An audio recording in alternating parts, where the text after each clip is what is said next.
Hello, everyone, and welcome back to X-Ranger.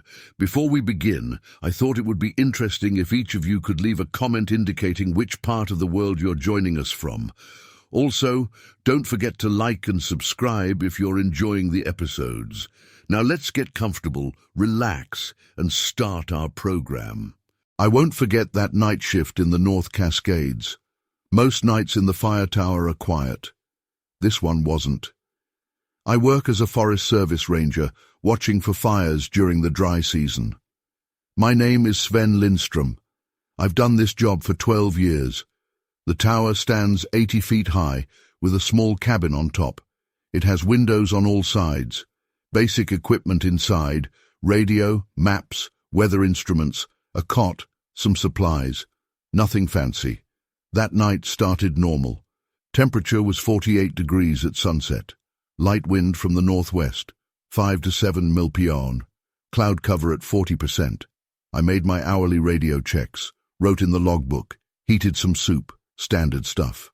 At 11:42 p.m., I heard the first crack. A sharp sound, like a baseball bat hitting a tree trunk. Then another, and another. The sounds came from the northeast, maybe 200 yards out. I grabbed my flashlight and binoculars, scanned the tree line. Nothing moved at first. The forest was dead quiet. No owls, no wind in the trees, nothing. The cracks continued. They had a rhythm now. Crack. Wait 10 seconds. Crack. Wait 10 seconds. Each one just as loud as the first. I radioed base station. Tower 7 to base. Hearing unusual sounds in Sector 4. Over. Base to Tower 7. Can you describe? Over. Loud cracking noises. Rhythmic, like something's breaking branches. Over. Probably elk or bear activity. Keep monitoring. Over. But I'd seen plenty of elk and bears. This wasn't that. The sounds were too high up, at least 8 feet off the ground, and too regular. At 11:55 p.m., the cracking stopped.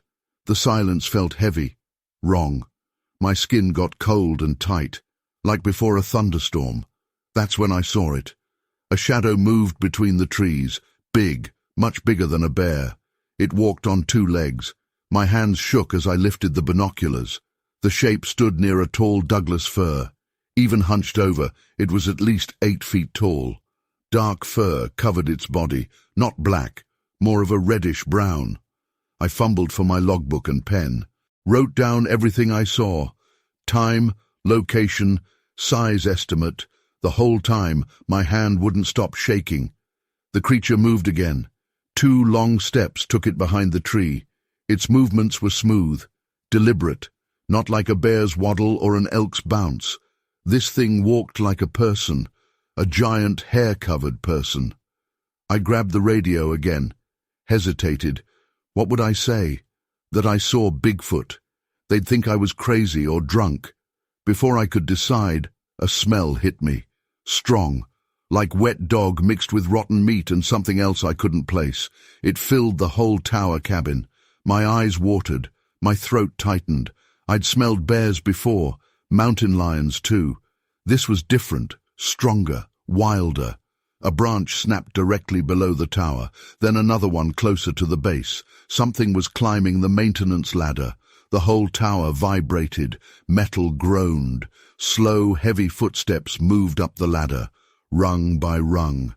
I backed into the corner furthest from the hatch, grabbed my bear spray, pointed it at the floor door. My breath came in short gasps. The footsteps stopped. Silence again. 1 minute passed, 2 minutes, 3. A low sound came from below, not quite a growl, more like someone breathing through a long tube, deep, resonant. It made the windows vibrate. Then knocking. 3 sharp raps on the bottom of the hatch, like someone using their knuckles, deliberate. My voice cracked as I shouted, "Go away!" The knocking stopped. The breathing continued.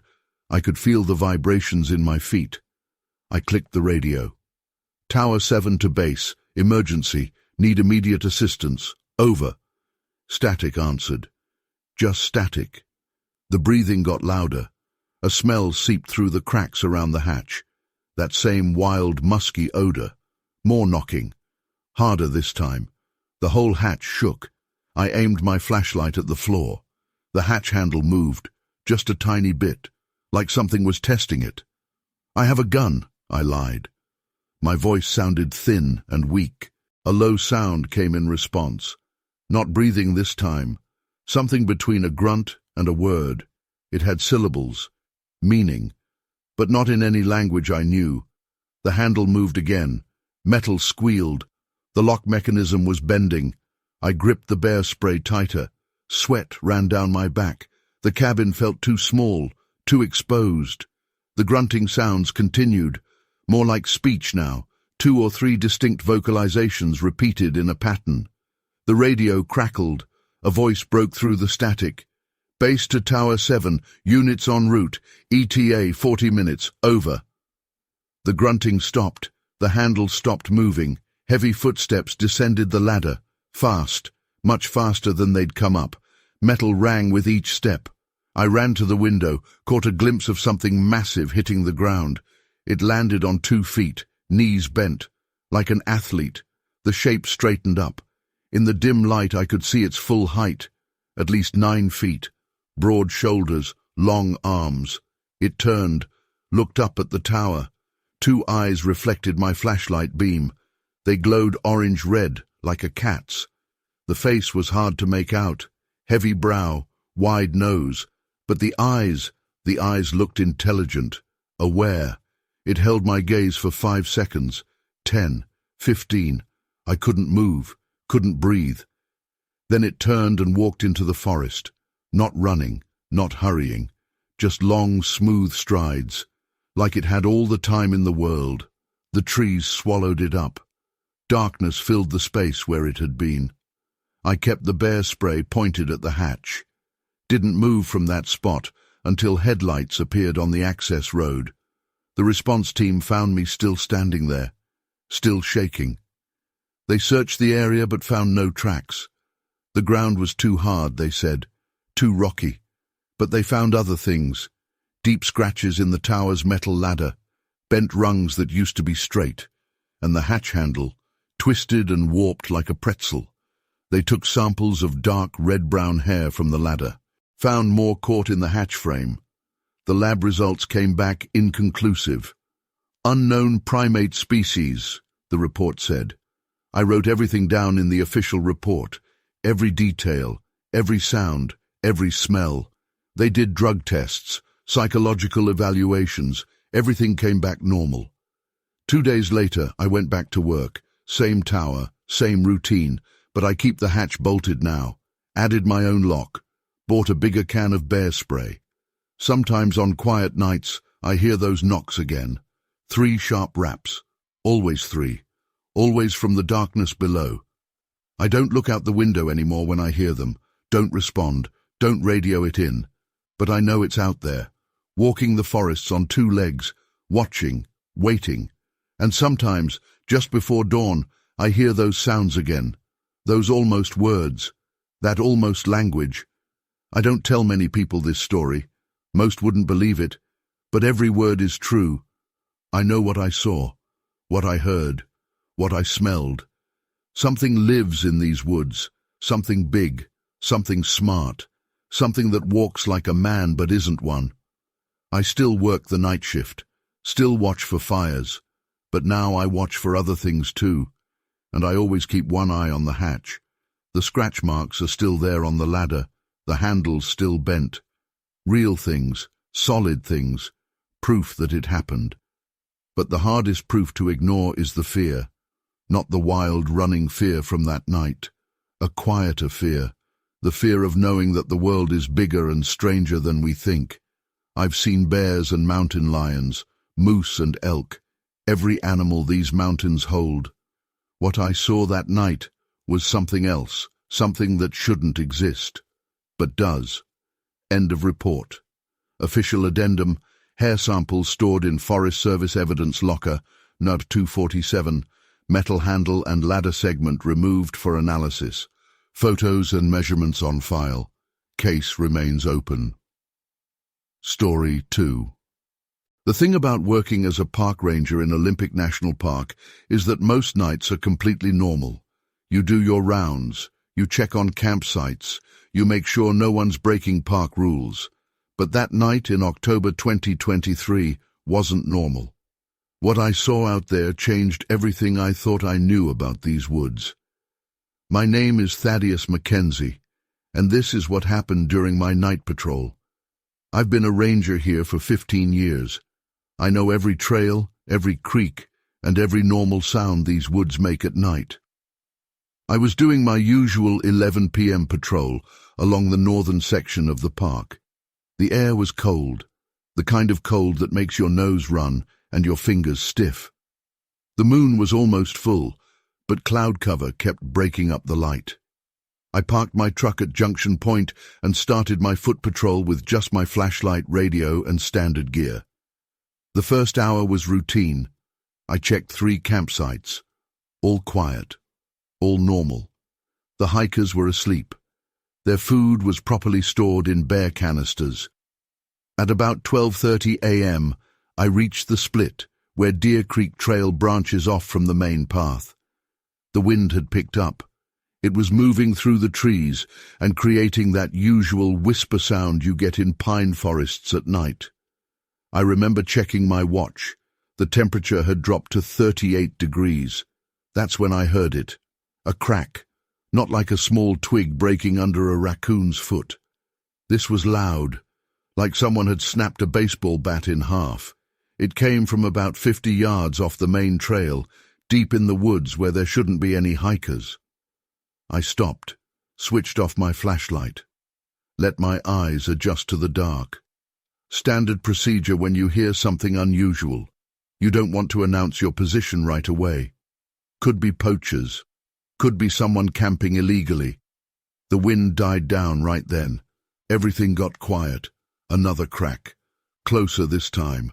Maybe 30 yards away. Then another. Whatever was making that sound was big, and it was moving towards the trail. I stood completely still. The hair on my arms stood up. Not from the cold. I heard breathing. Heavy breathing. Not like a person who's been hiking. This was deeper. More powerful, like someone breathing through a barrel. The sound came from something tall, above head height. My radio crackled. Johnson from base, asking for a routine check-in. The sound stopped instantly. I didn't answer the radio, didn't want to make any noise. The breathing had stopped, but I could feel something watching me. The way you can feel eyes on you in the dark.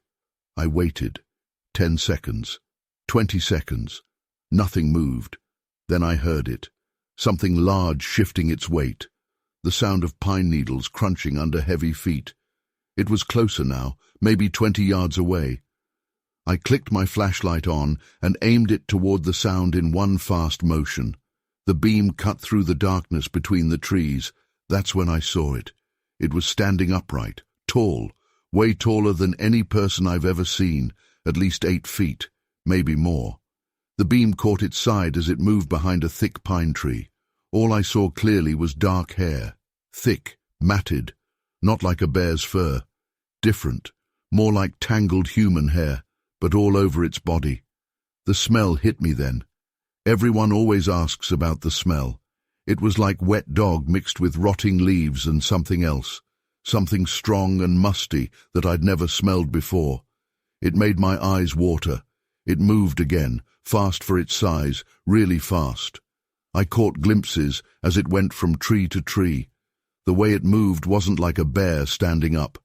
This thing was naturally bipedal. Its arms were long. They swung as it moved. I saw muscles shifting under the hair. I kept the light on it as best I could. My hand was shaking. Not much, just enough to make the beam bounce. I could hear my own heartbeat, feel it in my throat. My mouth had gone dry. The radio crackled again, louder this time. Johnson sounded concerned. I had to answer, or they'd send someone to check on me. I kept the light pointed toward the creature and pulled my radio up with my other hand. Junction Point Patrol, checking in, all clear. My voice sounded strange, higher than normal. The creature stopped moving when I spoke. It was half hidden behind a tree about 15 yards away. I could see one of its hands gripping the trunk. The fingers were huge, dark, dirt under the nails. It leaned out slightly, just enough that my light caught its face. I only saw it for a second, but a second was enough. The face was flat, more human-like than ape. The eyes reflected my light like a deer's would, but they were spaced like a person's. They looked at me with intelligence, with purpose. Then it was gone. It moved so fast I almost lost track of it. 20 yards in just a couple of seconds. The sound of breaking branches marked its path as it retreated into the woods. The noise got farther away, fainter, then nothing. I stood there for 5 minutes, maybe 10, just listening, shining my light in slow sweeps across the trees. My shirt was soaked with sweat despite the cold. My legs felt shaky. When I was sure it was gone, I walked to where I'd first seen it. The ground was soft from recent rain. The tracks were there, clear as day in my flashlight beam. Footprints, human-shaped but huge. I put my size 12 boot next to one for comparison. The print was twice as long. Deeper, too. Whatever made it was heavy. I took photos with my phone, measured the prints with my pocket ruler. 17.8 inches long, 8.2 inches wide at the ball of the foot, 5 toes. Clear dermal ridges in the softer mud, like fingerprints but on feet. The smell was stronger near the tracks, that same wet dog and musk smell. I found hair too, dark, coarse strands caught on tree bark about 8 feet up. I collected some in an evidence bag. The hair vanished from the evidence locker 2 days later. The photos came out blurry, too dark to make out details. But I know what I saw. The footprint measurements are in my logbook. They're real. I measured them myself. I've been back to that spot dozens of times since then. In daylight. At night. I've never seen it again. But sometimes when I'm on patrol in that area, I catch that smell. Just for a moment. And sometimes I hear branches breaking off in the distance. Heavy footsteps moving through the woods. I've been a ranger for 15 years. I know what bears look like. I know what all the animals in this park look like. This wasn't a bear. It wasn't a moose. It wasn't anything I'd ever seen before. The thing that stays with me most isn't the size. It isn't even the smell. It's the eyes. They weren't animal eyes. They looked at me with awareness, with intelligence, like it was studying me as much as I was studying it. I filed my report the next morning. Stick to the facts. The sounds, the footprints, the hair samples. I didn't speculate about what it was. Just reported what I saw, what I measured, what I could prove. Some of the other rangers avoid that section of the trail now, especially at night.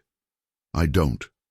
I keep doing my patrols, keep checking the area, keep looking for more evidence, because I know what's out there now. I've seen it, and I know it's still watching. Still moving through these woods, still leaving traces for those who know where to look.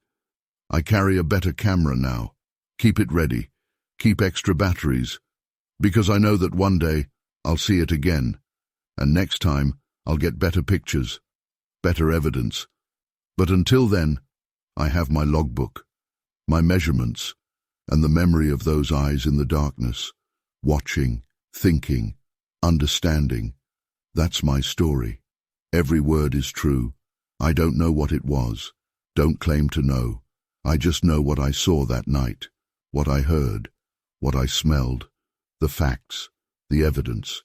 Make of it what you will. But remember, these woods are old, deep, and there are things out here we don't understand. Things that watch us from the darkness. Things that leave footprints twice the size of mine. And if you're ever hiking in Olympic National Park at night, and you hear heavy branches breaking in the distance, if you catch a whiff of that musty animal smell, if you feel eyes watching you from above head height, remember my story. Remember what's out here. And remember, not all the stories are made up.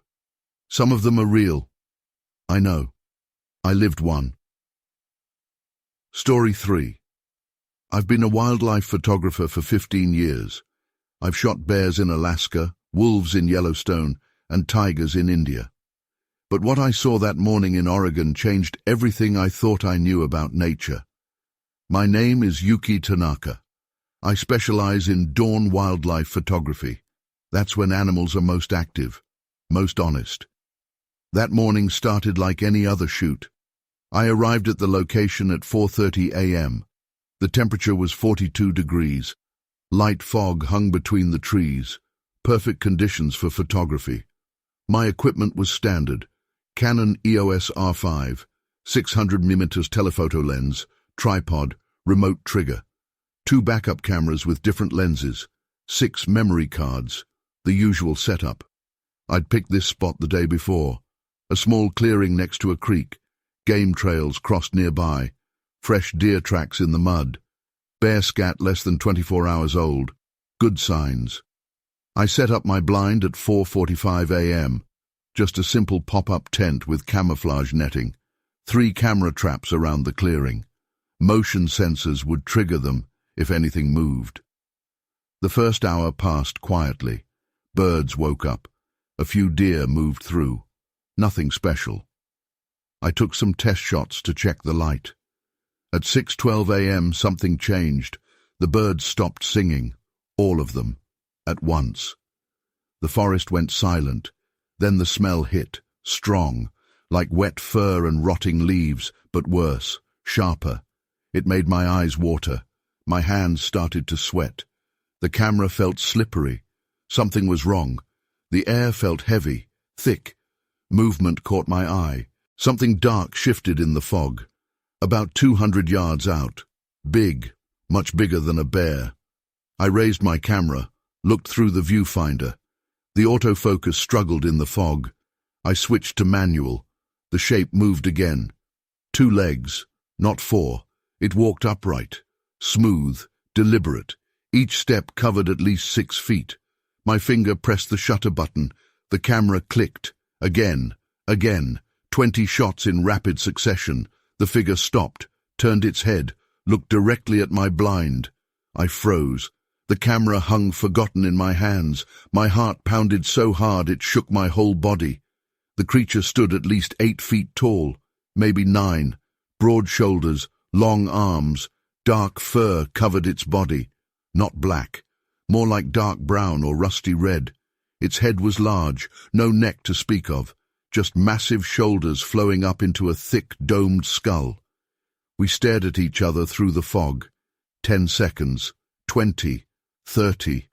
I couldn't move, couldn't breathe. The smell got stronger, overwhelming. My stomach turned. Sweat ran down my back despite the cold. A sound came from the creature, low, vibrating, like a whale song played at quarter speed. It made the air buzz. My hands shook as I raised the camera again, tried to focus. The viewfinder showed only fog and shadows. The creature took a step forward. The ground shook slightly. Another step. Closer now. I heard myself whimper. A small, pathetic sound. My legs felt weak. My bladder threatened to let go.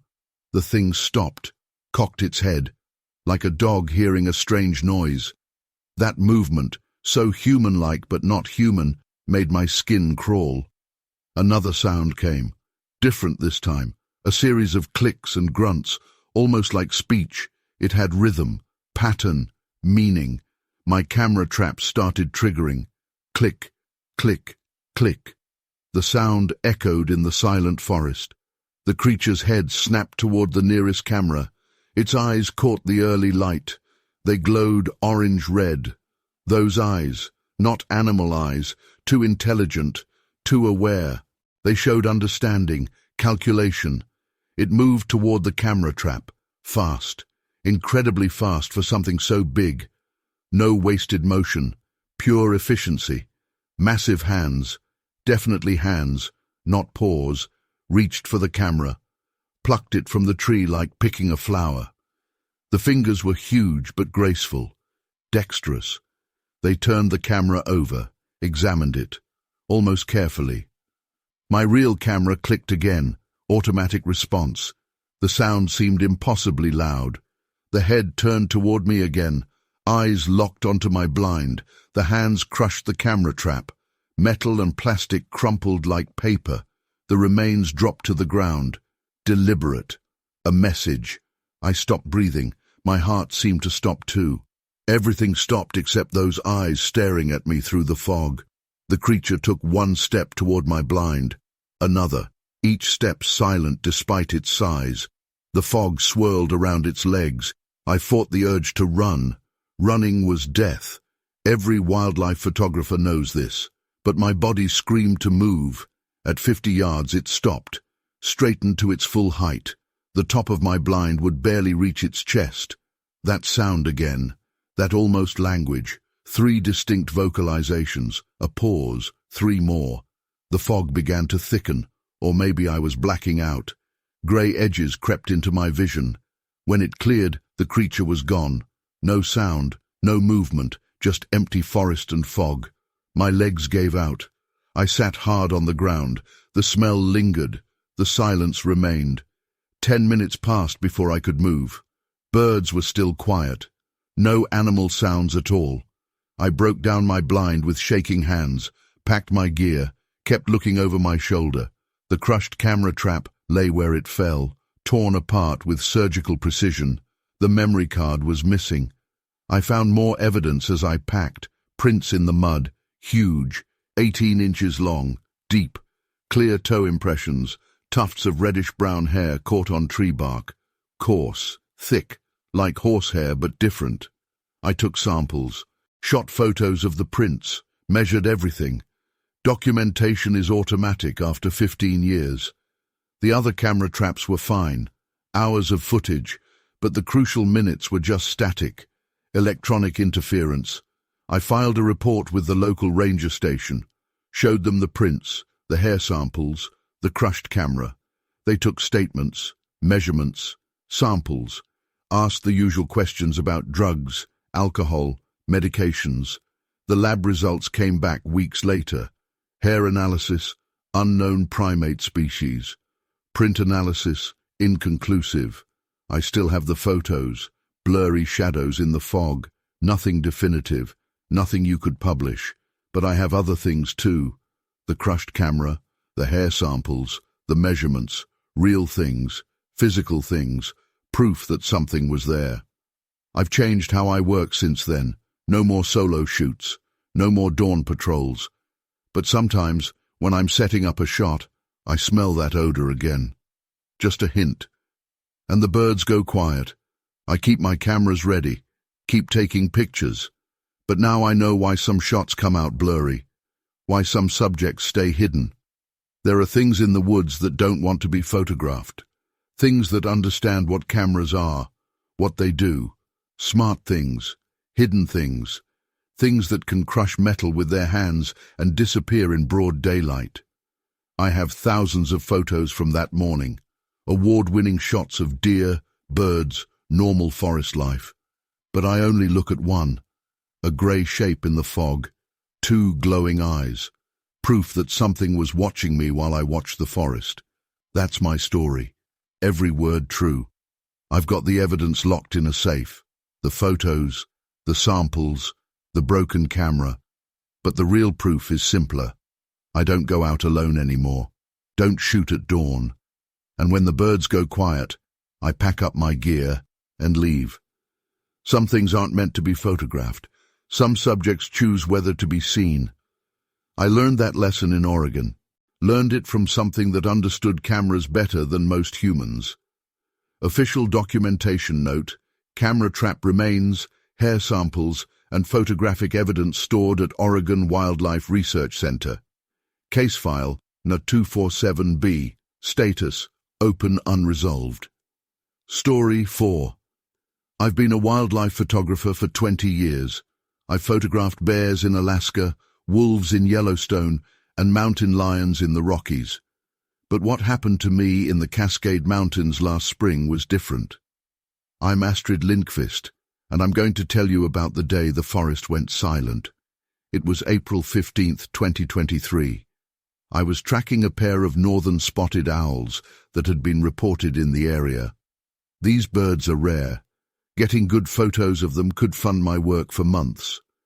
I'd been in position since 4 a.m., waiting in my photo blind about 10 miles from the nearest road. My setup was professional grade.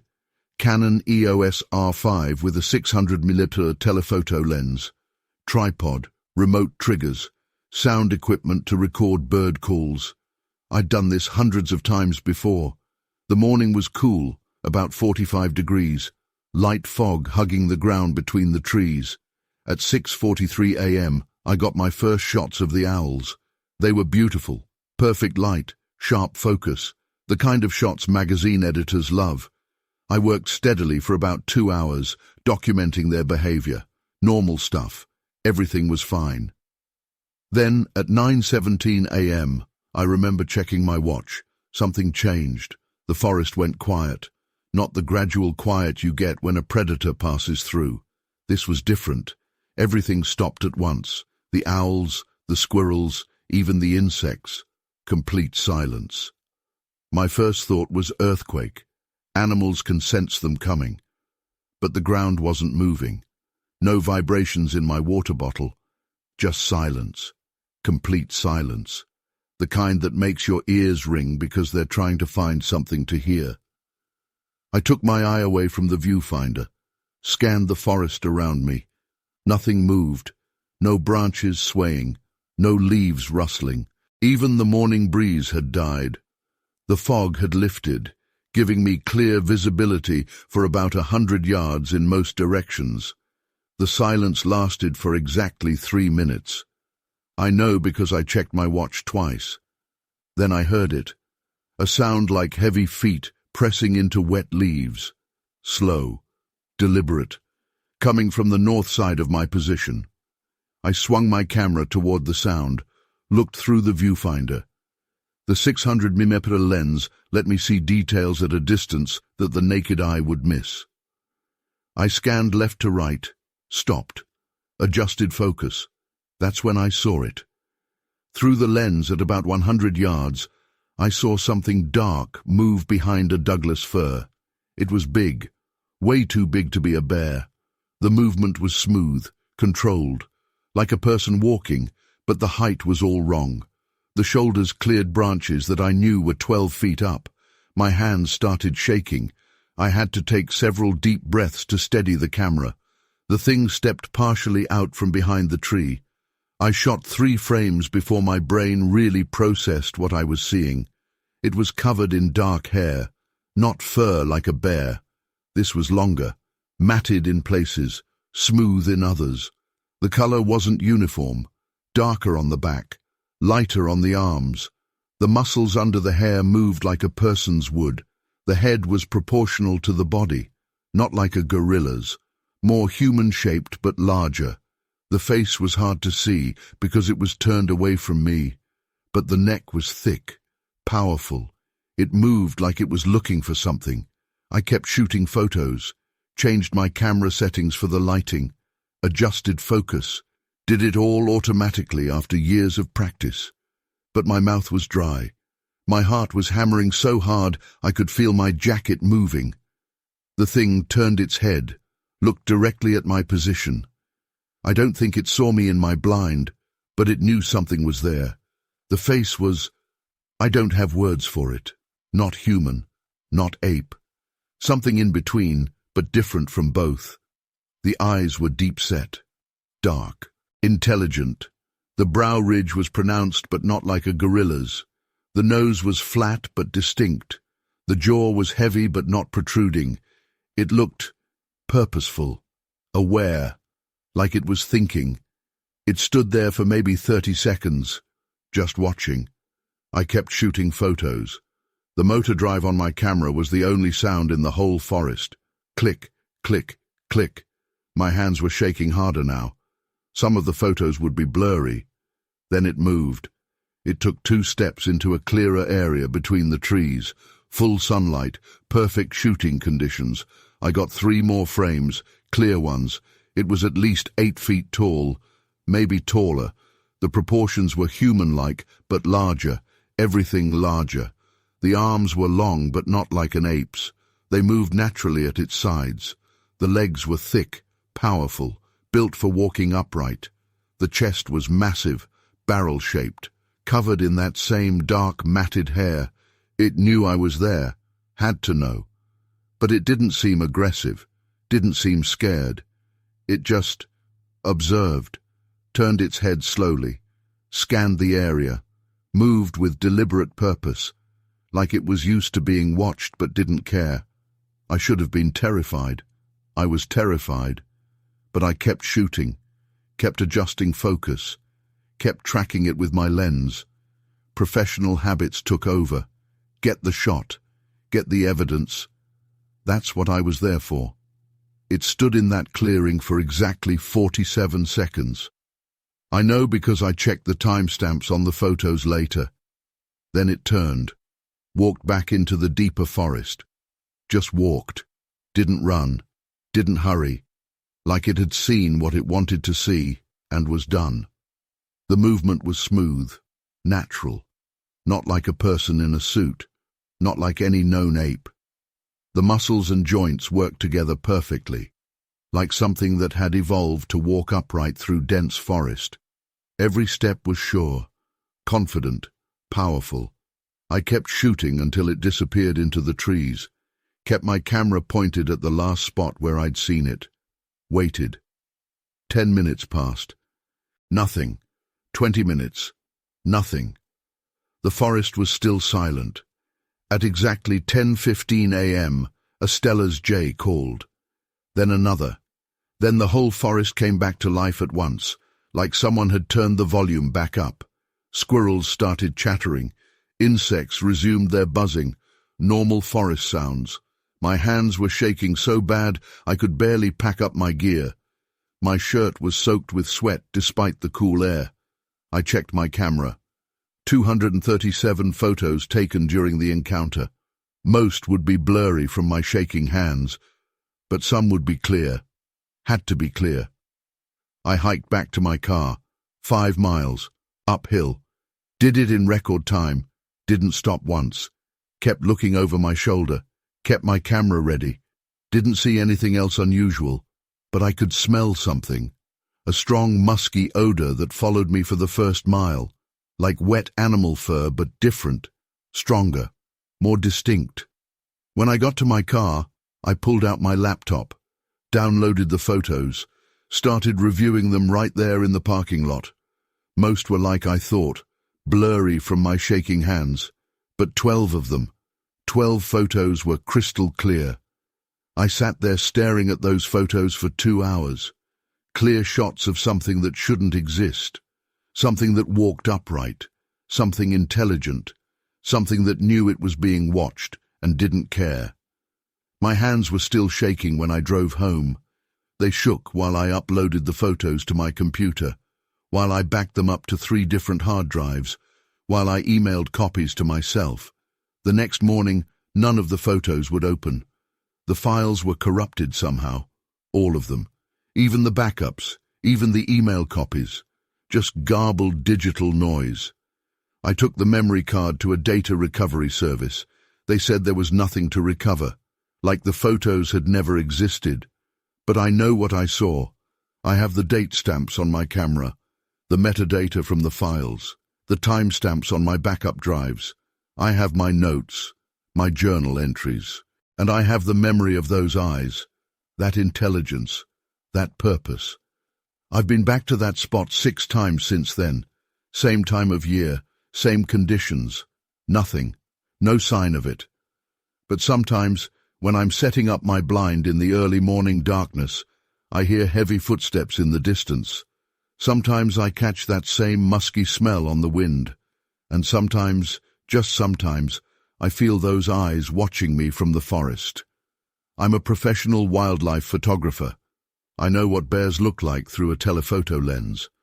I know what every animal in these mountains looks like. This wasn't a bear, wasn't any known animal. It was something else, something that walks upright through these mountains, something that watches us while we try to photograph birds. The photos are gone, the evidence disappeared, but I know what I saw through my lens that morning. I know what walked through that clearing. And I know it's still out there, still watching, still walking through these ancient forests, whether we can prove it or not. Story 5. I found the structures on day 3 of my geological survey in Montana's Bitterroot Range. I'm a field geologist. I study rock formations and soil composition. I don't study wildlife. I'm not interested in cryptozoology. I deal in facts, in things I can measure, test and prove. My name is Klaus Weber. I've been doing field research for 20 years. This was a standard survey, simple soil composition analysis, routine rock sampling. Nothing unusual. I'd set up base camp in a remote valley. Coordinates 46 Dagoon 24 15 2, N 114 Dig 13 42.8 W. Elevation 6,842 feet. The location was perfect for my research. Isolated, undisturbed, raw geology. The morning started normally. Temperature 38 degrees.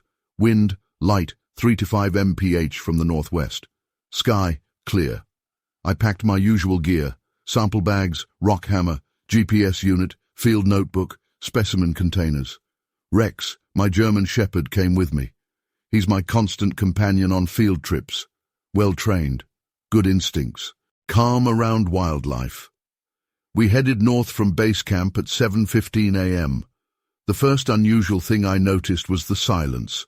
No birds, no squirrels, no wind in the trees, just silence. Rex noticed too. His ears went up, his tail dropped. He stayed close to my leg instead of running ahead like usual. At 7:45 a.m. we found the first structure. It looked like a shelter, but not any shelter I'd seen before. The construction was strange. Thick branches woven together, not broken or thrown together. Woven, deliberately, carefully. I took measurements. Base diameter, 12 feet. Height, 9 feet. Entry point, 5 feet tall, facing east. The branches were thick, heavy. Some weighed over 200 pounds. This wasn't the work of hunters or hikers. The construction required too much strength, too much precision, and there were no tool marks on the wood. I documented everything, took photos, made sketches, noted GPS coordinates, standard procedure. Rex wouldn't go near the structure. He stood 20 feet away, hackles raised, quiet growl in his throat. I found the first hair samples caught in the woven branches. Dark, coarse, about 6 inches long, not bear fur, not elk, not anything I recognized. The smell hit me then, strong, musky, like wet fur and something else, something wild. It made my nose burn. I collected the hair samples, sealed them in specimen bags, labeled everything properly. Science is about documentation. The second structure stood 100 yards north, bigger than the first. Height, 11 feet. Base, 15 feet diameter. More complex construction, more hair samples, same type, same color. I collected them all, proper bags, proper labels. That's when I heard the first vocalization, a deep sound, like a whale song but in air. It vibrated in my chest. Rex whined, pressed against my leg. His whole body trembled. The sound came again, closer, 3 distinct tones, a pattern, almost like speech. My hands shook as I packed the samples. My heart pounded. Sweat ran down my back despite the cold. Movement caught my eye. Something dark shifted between the trees. Big, very big, at least 8 feet tall. I raised my camera, tried to focus. My hands wouldn't stay still. Rex barked. Once, sharp, scared.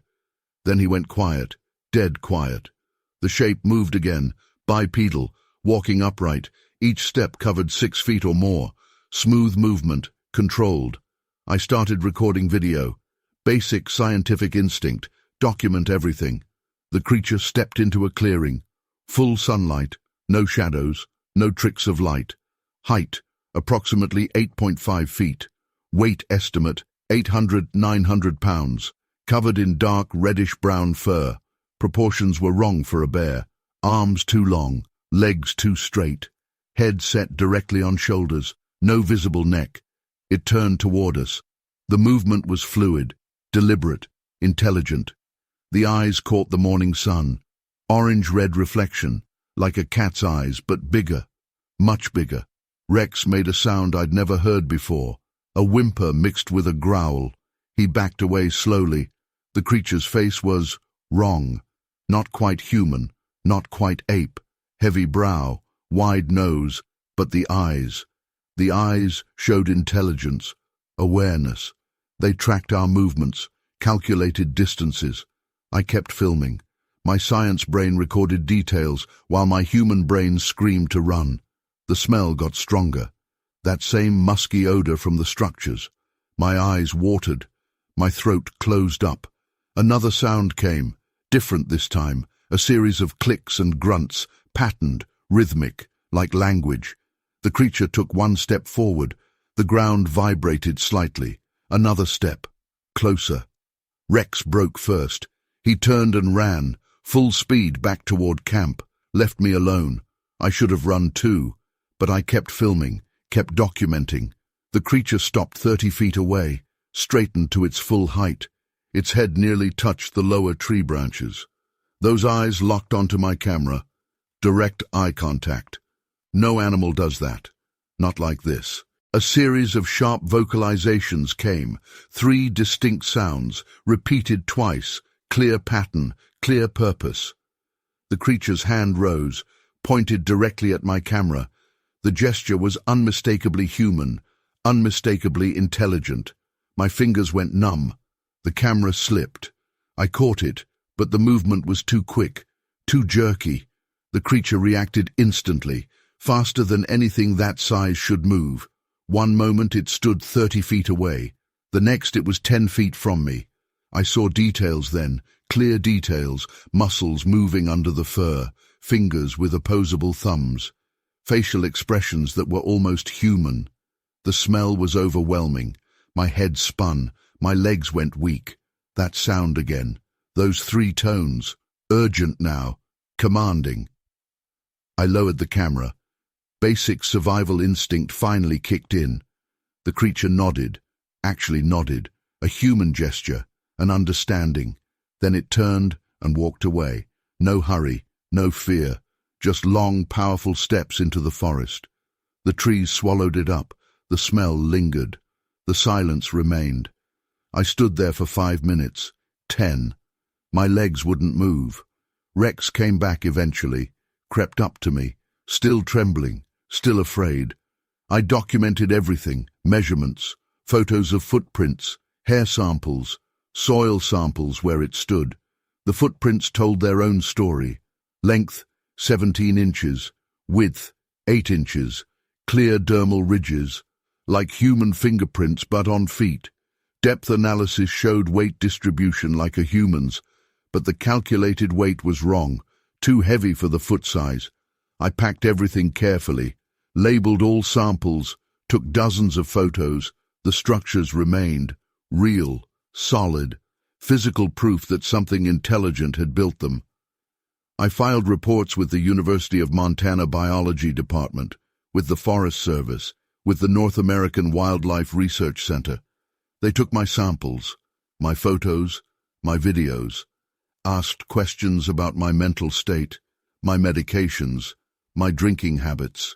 The lab results came back months later. Hair analysis, unknown primate species. Footprint analysis, inconclusive due to unknown factors. The video footage was clear, until it wasn't.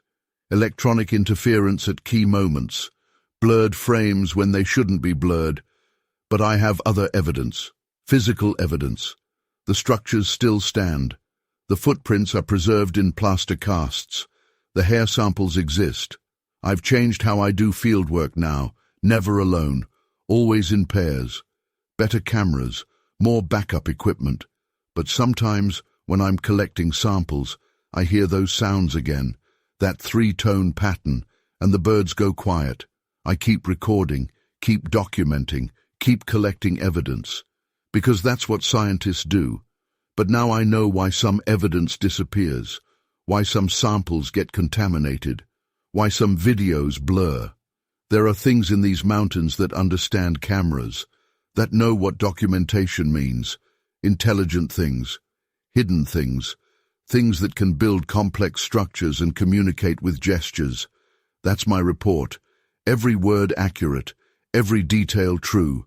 The evidence is stored at the University of Montana. Sample numbers: BF 2024-113 through BF 2024-142. Official addendum: all samples and documentation currently under review by the North American Wildlife Research Center. Case status: open ongoing investigation. Story 6. I've been hiking solo in the Rocky Mountains for over 20 years. I know the risks. I know the rules. I know what's supposed to be out there. But what happened to me last summer wasn't supposed to be possible. My name is Sven Johansson, and this is the story of the night something circled my tent for hours. I was 3 days into a 5-day solo trek through a remote section of the Rockies. The weather was perfect. Mid-August, clear skies, temperature around 55 degrees at night.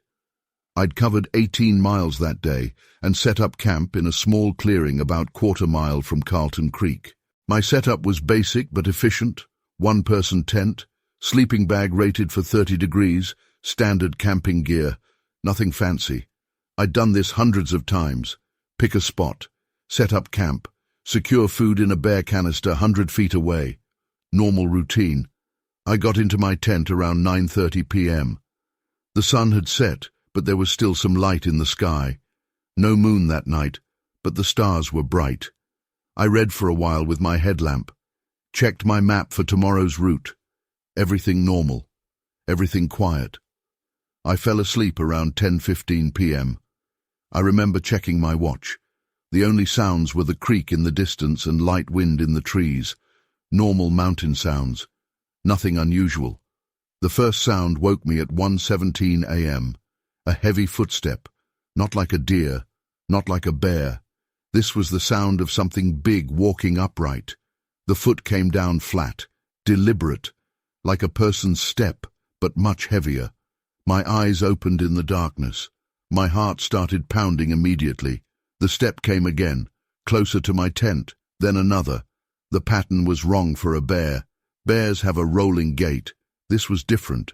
Two-legged, regular, rhythmic. I lay completely still, didn't move, barely breathed. The steps circled to the left of my tent, slow, steady. Each step was heavy enough to feel the vibration in the ground through my sleeping pad. My headlamp was within reach. I didn't grab it. Moving felt dangerous. The steps continued their circle. I could hear leaves and twigs crushing under each footfall. The weight behind those steps had to be massive. Then I smelled it. Everyone who's had an encounter talks about the smell. They're right.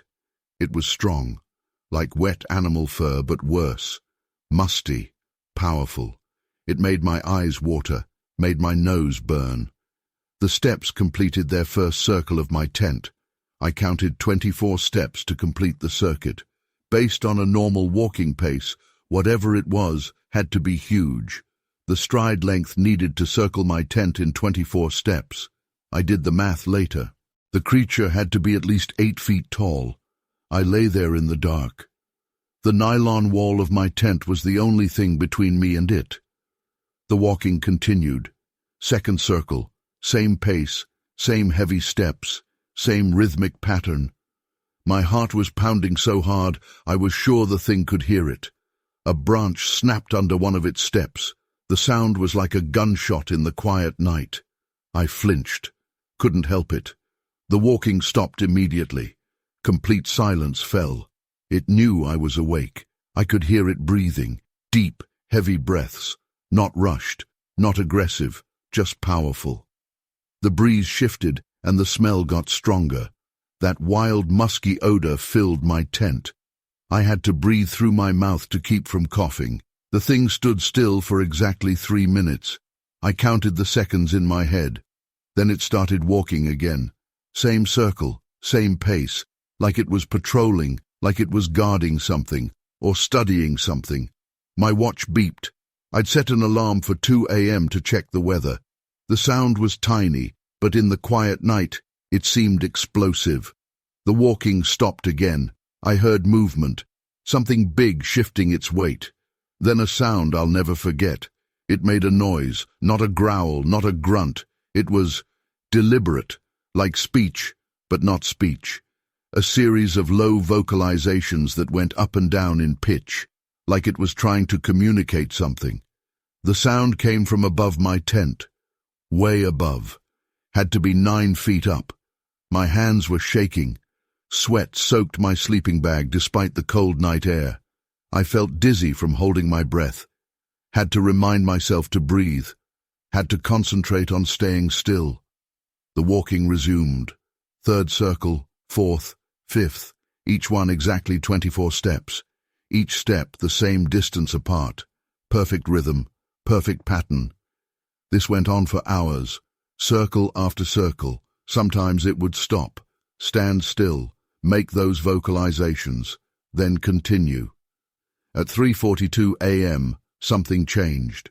The footsteps moved away from my tent, headed toward where I'd stored my food canister. I heard it pick up the canister, heard the plastic scrape against rocks, waited for the sound of it being torn open. The sound never came. Instead, I heard the canister being set down, gentle, careful. Then the steps returned to my tent, resumed their circles. Whatever this thing was, it had checked my food storage but hadn't taken anything, hadn't damaged anything, just inspected it. The circles continued until exactly 4:15 a.m. I know because I checked my watch the moment the steps started moving away. They went east, into the deeper forest. The sound faded gradually. No rushing, no sudden movements, just steady, deliberate steps moving away into the darkness. I lay there for another hour. Didn't move, didn't make a sound, waited for dawn. When the first light started showing in the sky, I finally worked up the courage to unzip my tent. The ground around my tent was pressed down in a perfect circle, deep footprints in the soft earth. I put my boot next to one for scale. The print was twice as long, deeper than my boot prints despite the hard ground. Whatever made them was heavy. I took photos with my phone, used my compass for scale in the photos, measured the prints with my map ruler. 17.3 inches long, 8.5 inches wide at the ball of the foot, 5 toes, clear dermal ridges in the deeper prints, like human footprints but massive. The stride length between prints was 6.2 feet, regular, consistent. The circle around my tent was perfect, like it had been measured. 24 prints, each one exactly the same depth, same direction, same distance apart. My food canister was moved, not damaged, just placed in a different spot, turned so the opening faced east. The lock was still secure, nothing was broken, nothing was stolen, it had just been examined. I packed up camp in record time. Didn't make coffee, didn't eat breakfast, just packed and started hiking out. The whole time I felt watched. The hair on my neck stayed up. That smell lingered in my nose. I hiked 12 miles in 3 hours. Didn't stop once. When I got back to my car, I sat there for a long time, looking at the photos on my phone, looking at the measurements I'd written down, trying to make sense of what had happened. The photos came out clear.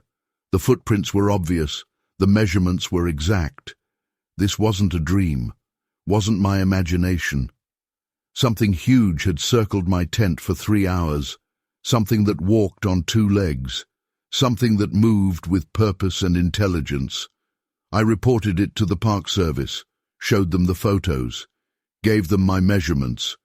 The ranger who took my report didn't laugh, didn't dismiss it, just wrote everything down and said they'd investigate. I haven't heard anything since. I've been back to those mountains, not to that exact spot. I won't camp there again, but I still hike, still camp alone. The difference is, now I know what's out there, know what can happen on a quiet night in the wilderness.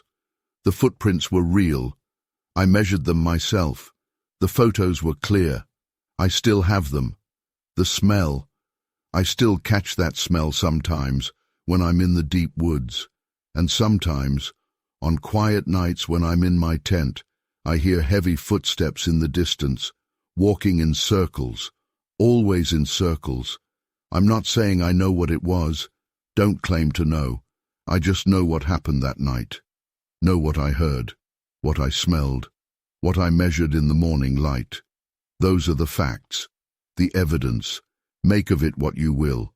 But if you're ever camping alone in the Rockies, and you wake up to heavy footsteps in the night, if you catch that powerful, musky smell, if you hear something big walking in circles around your tent, remember my story. Remember that you're not imagining it. There are things in these mountains that we don't understand, things that watch us, study us, circle our camps in the dead of night. The footprints don't lie. The measurements don't lie. Something was there that night, something big, something intelligent, something that wanted to understand what I was doing in its territory. And it's still out there, still walking, still watching, still circling camps in the darkness. Story 7. The soil samples were my priority that morning in Idaho's Salmon Chalice National Forest. As a research biologist, I focus on ecosystem interactions. Soil composition tells stories about wildlife patterns. That's what I was looking for. I found something else. My name is Mei Zhang. I've spent 12 years studying wildlife patterns through soil analysis. This was a routine collection trip. Nothing special about it. The location was perfect. 44 dig 1633.8 N, 114 dig 55 47.2 W. Elevation, 7,234 feet. Remote enough to be undisturbed. Close enough to water sources to show good animal activity. I arrived at 8:15 a.m. Temperature, 45 degrees Celsius. Light cloud cover, no wind. Standard collection gear, sample tubes, trowel, GPS unit, camera, collection bags, field notebook. The first sample site looked promising. Fresh deer tracks. Bear scat less than 24 hours old. Good soil moisture content. I worked methodically. Dug test holes, collected samples, labeled everything. Standard procedure. Basic science. At 9:30 a.m., the first rocks fell, small ones, pebbles rolling down the slope above me. I looked up. More rocks fell, larger ones. The sound echoed off the cliff face, not a natural rockfall, too sporadic, too targeted. Movement caught my eye. Something shifted behind an outcropping, large, dark, moving deliberately. I grabbed my camera. Professional habit. Document everything. The figure emerged, stood upright, bipedal, height estimate, minimum 8 feet, weight estimate, 700–800 pounds. My hands shook, the camera wavered, but I kept shooting. The creature moved with purpose, each step precise, calculated, no wasted energy, not like any known animal behavior.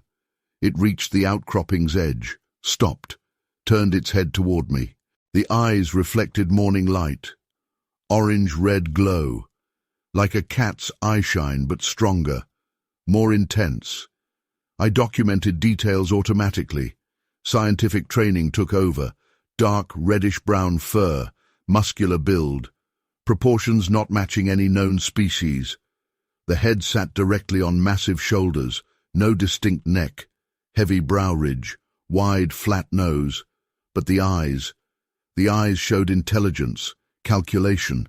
They tracked my movements, studied my equipment. A smell hit me then.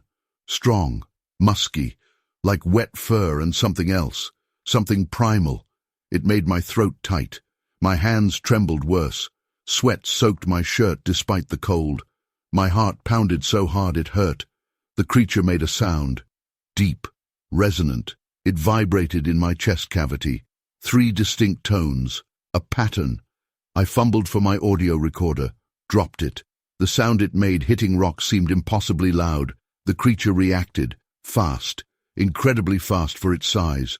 One fluid motion took it behind the outcropping. I kept my camera up. Kept shooting. Science brain working while survival brain screamed. It emerged again. Closer now. 40 feet away. Moving laterally along the slope.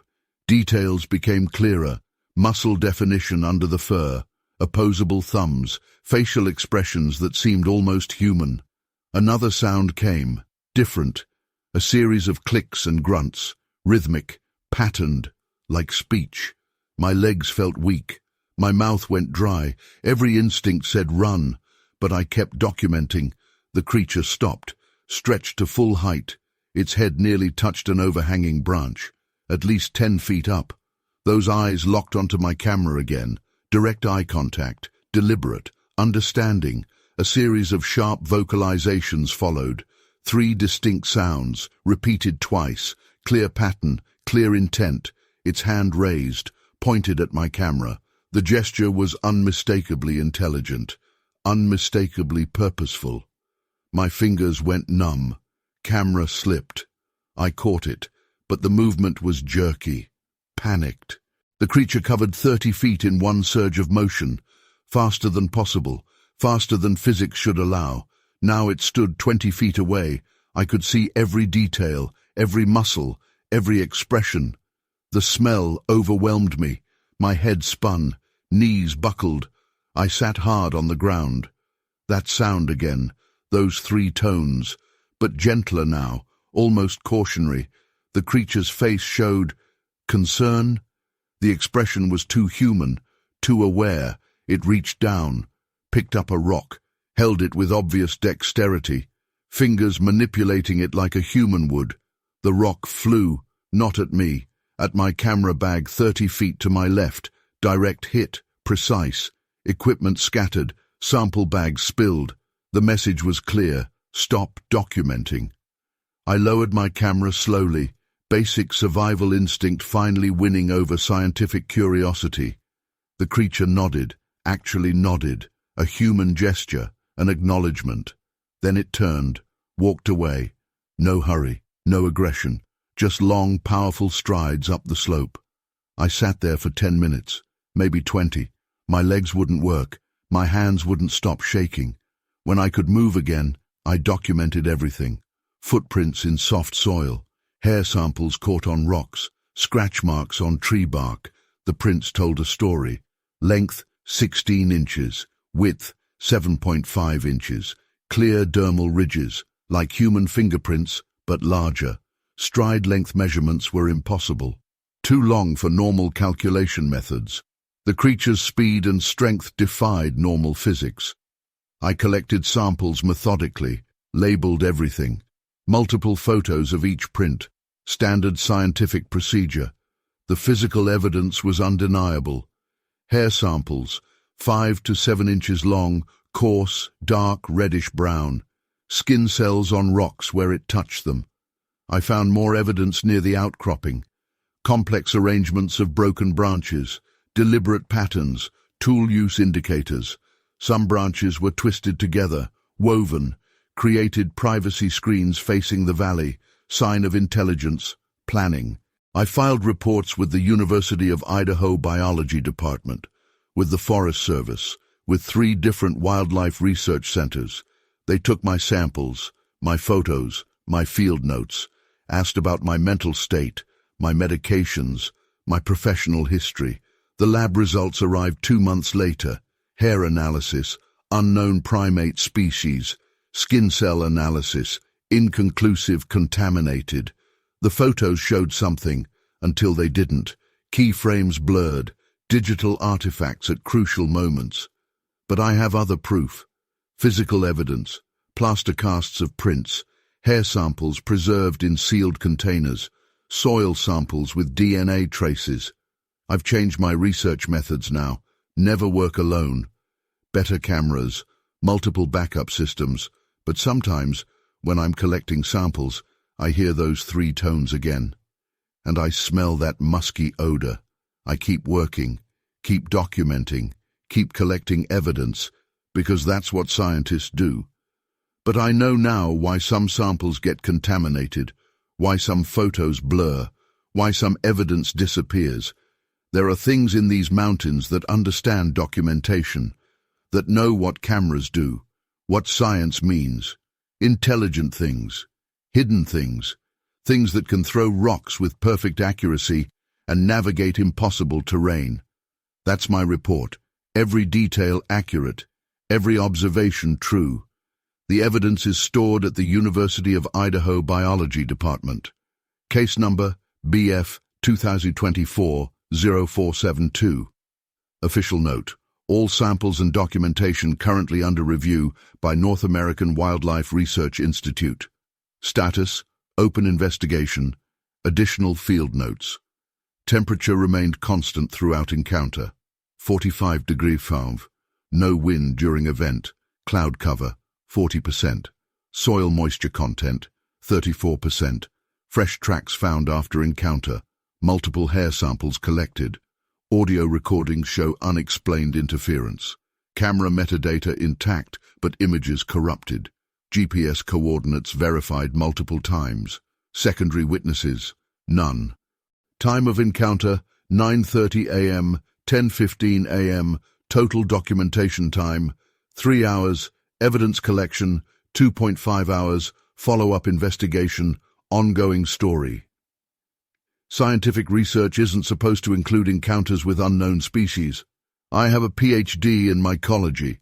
I study lichens in Northern California. That's it. That's my job. But what I found in the forests last fall wasn't about lichens. My name is Dr. Yuki Tanaka, and this is what happened during my field research. I was conducting a standard survey of lichen populations in a remote area of the Klamath National Forest. My research site was 15 miles from the nearest road. I'd been there for 3 days, collecting samples and documenting growth patterns. Normal scientific work, nothing unusual. My equipment was standard issue: sample collection kits, digital calipers, camera with macro lens, environmental sensors for temperature and humidity, GPS unit, the usual field research gear. I'd done this work hundreds of times before. The morning started normally. September 12, 2023, temperature 58 degrees, humidity 72%, light breeze from the northwest. I was documenting a rare species of lichen on a Douglas fir when I noticed the first strange mark. The tree had deep gouges in its bark, not like bear scratches. These were different, higher up, much higher. I measured them with my calipers.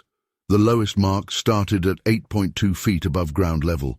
The highest were at 11.3 feet. The marks were precise: 5 parallel lines, each one 1.2 inches wide, 0.7 inches deep. The spacing between them was consistent, 1.8 inches apart. Like finger marks, but massive, and way too high for any known animal in these forests. I photographed the marks, used my sample ruler for scale, took bark samples from the edges of the gouges. Standard scientific procedure: document everything, measure everything. That's what researchers do. The second tree was 30 yards away. Same marking pattern, same height, same spacing. I measured everything again, took more photos, more samples. My hands were steady, my mind was racing, but my scientific training took over. Document, measure, record. The third tree was 40 yards from the second. A pattern was emerging. The marked trees formed a line. Each one had the same 5 parallel gouges, same height range, same spacing, like something had deliberately marked a trail. I found dark hairs caught in the bark, not bear fur, not deer, not elk. These were different, coarse, long. Some strands were over 8 inches in length. I collected them in sample vials, labeled everything properly: GPS coordinates, time, date. The smell hit me when I was collecting the hair samples: strong, musky, like wet animal fur, but different, more pungent, more distinct. It made my nose burn, made my eyes water. I'd never smelled anything like it in all my years of field research. My equipment started malfunctioning. First the GPS unit. The signal kept dropping out. Then my digital thermometer gave impossible readings: -50 degrees, plus 120 degrees. My camera started showing static on the display. I kept walking the line of marked trees, kept measuring, kept documenting, found 12 trees total, each one marked the same way, each one spaced exactly 40 yards from the last, a perfect line through the forest. The last tree was different. The marks were fresh. The sap was still wet. The smell was stronger there, much stronger. I checked my watch. 11:47 a.m., bright daylight, clear visibility in all directions. I heard it then, a sound like heavy breathing, deep, powerful, coming from above head height. My hands started shaking. The hair on my arms stood up. Every instinct told me to run. My scientific training told me to document. I raised my camera slowly, turned in a complete circle, took photos in every direction. The breathing sound moved, always stayed behind me no matter which way I turned, always just out of sight. The tree branches above me started moving, not from wind. There was no wind. Something was up there, something big, something that moved with purpose. The branches were 30 feet up. They were thick branches, load-bearing branches. My camera stopped working completely. The screen went black. The environmental sensors gave up, just dead, no readings, no data. But I could measure the movement of the branches, could see the shadows shifting, could hear the wood creaking under heavy weight. I took out my notebook, wrote everything down: time, location, measurements, the old-fashioned way, pen and paper.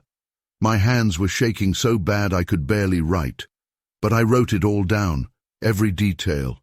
That's what scientists do. We document. The movement in the trees circled my position, slow, deliberate, like it was studying me. I kept writing, kept documenting. Sweat soaked through my shirt despite the cool air. My mouth was dry, my heart was pounding, but I kept writing. Something hit the ground behind me, heavy, solid. The impact shook the earth under my feet. I turned slowly.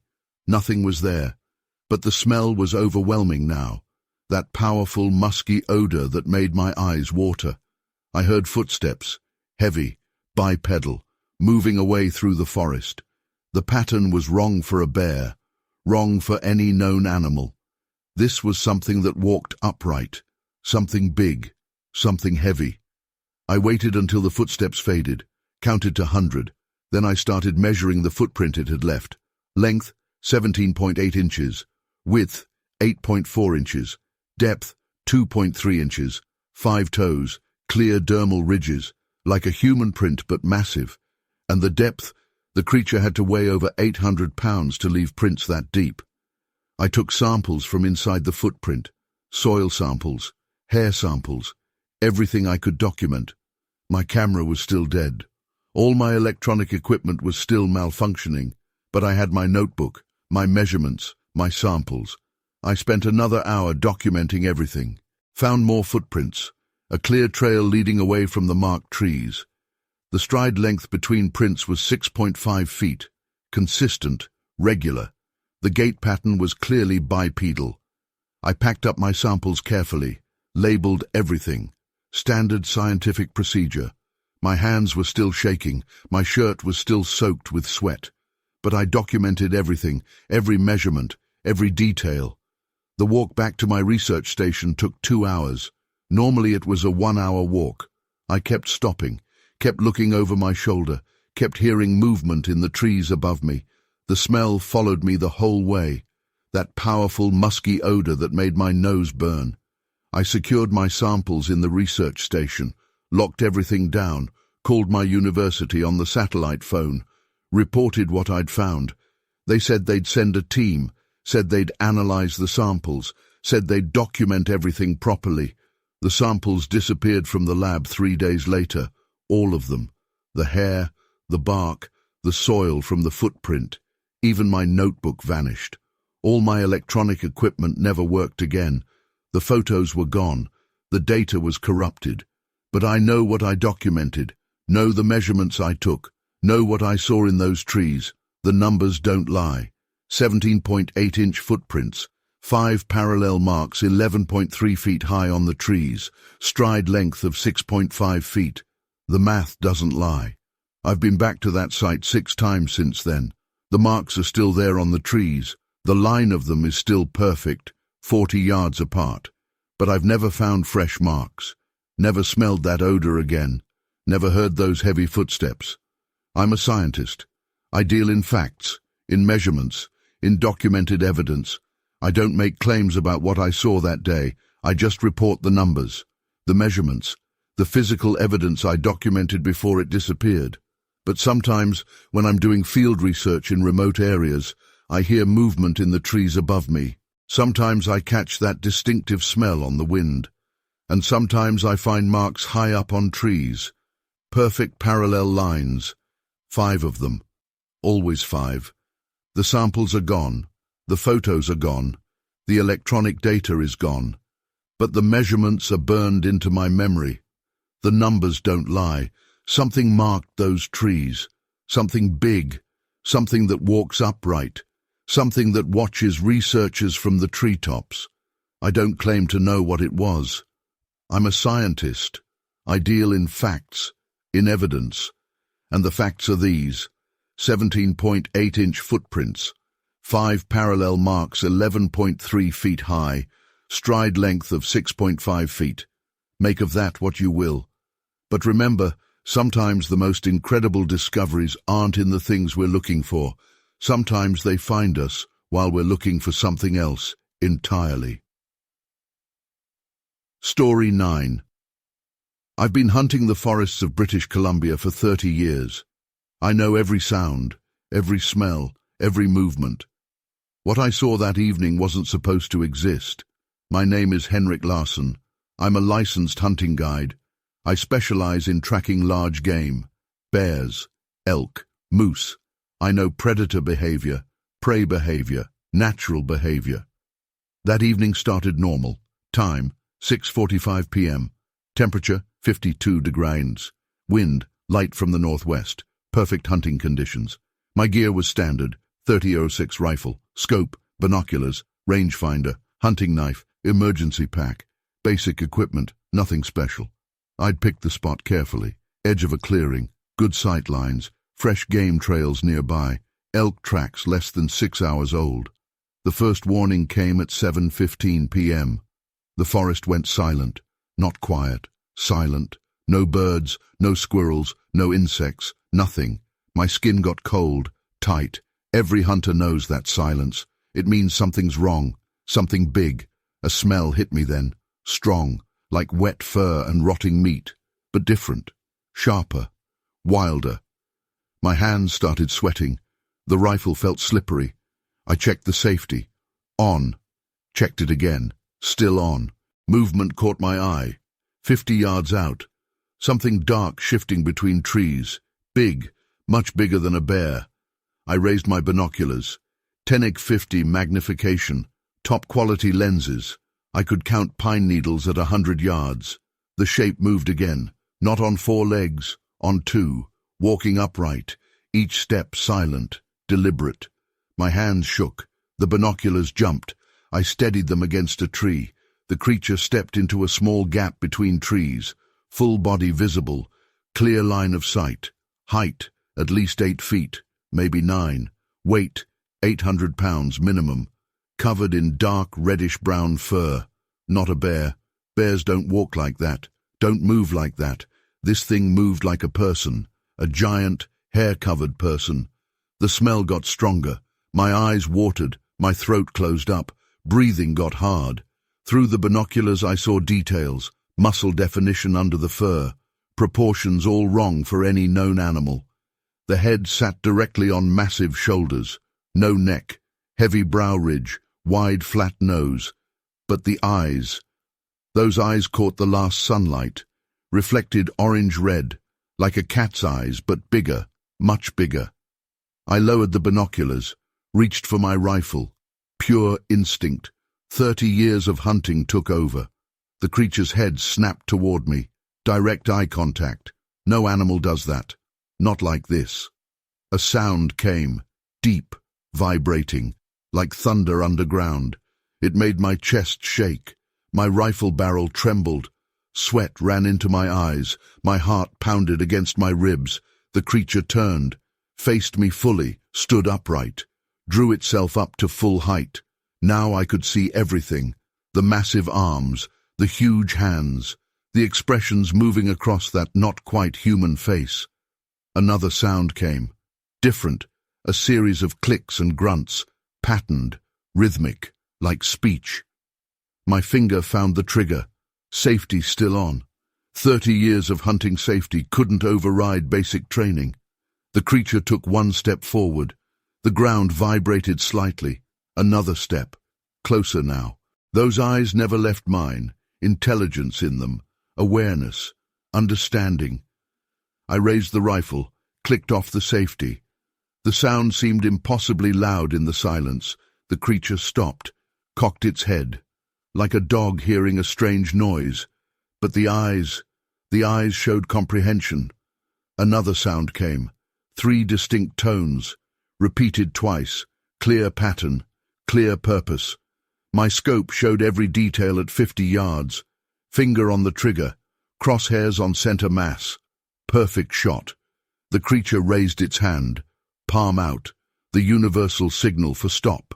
A human gesture, an intelligent gesture. My hands started shaking harder. The crosshairs jumped. Sweat poured down my face. That smell filled everything now. My head spun, stomach turned, knees felt weak. The creature took another step. 40 yards now, close enough to see individual hairs, to see muscles moving under fur.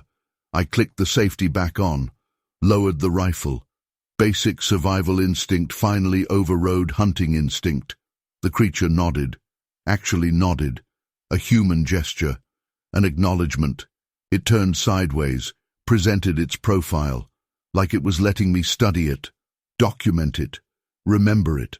The proportions were impossible, arms too long, legs too straight, everything too big. But the movements were perfect, fluid, controlled, nothing wasted, nothing random.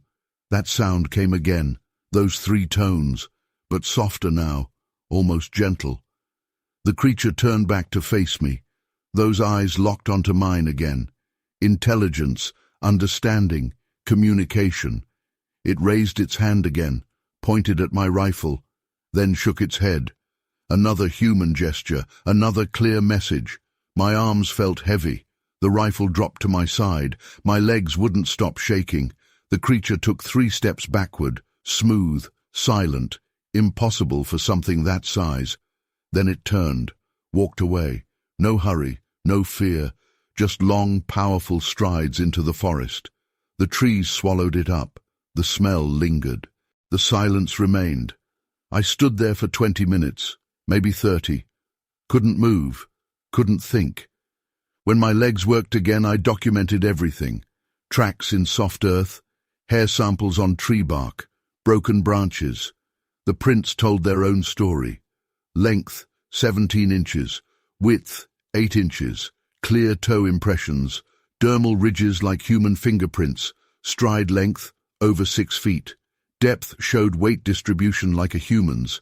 But the calculated weight was all wrong. I collected samples, took photos, made sketches, measured everything twice. The physical evidence was undeniable. Hair samples, coarse, dark, reddish-brown, 6 to 8 inches long. Skin cells on bark where it touched trees. I found more evidence in the area. Broken branches showing tool use. Woven structures hidden in dense brush. Signs of intelligence. I filed reports. With the British Columbia Wildlife Service. With 3 different research centres. With the local Forest Service. They took my samples, my photos, my measurements, asked about my mental state, my drinking habits, my hunting history. The lab results came back weeks later. Hair analysis, unknown primate species, print analysis, inconclusive due to size inconsistency. I have other evidence, physical proof, the plaster casts of prints, the hair samples, the photos. I've changed how I hunt now, never alone, always with a partner, and I don't take kill shots without a clear view. But sometimes when I'm in the woods, I hear those 3 tones again, and the forest goes quiet. I keep hunting, keep tracking. But now I know why some tracks disappear, why some trails go cold.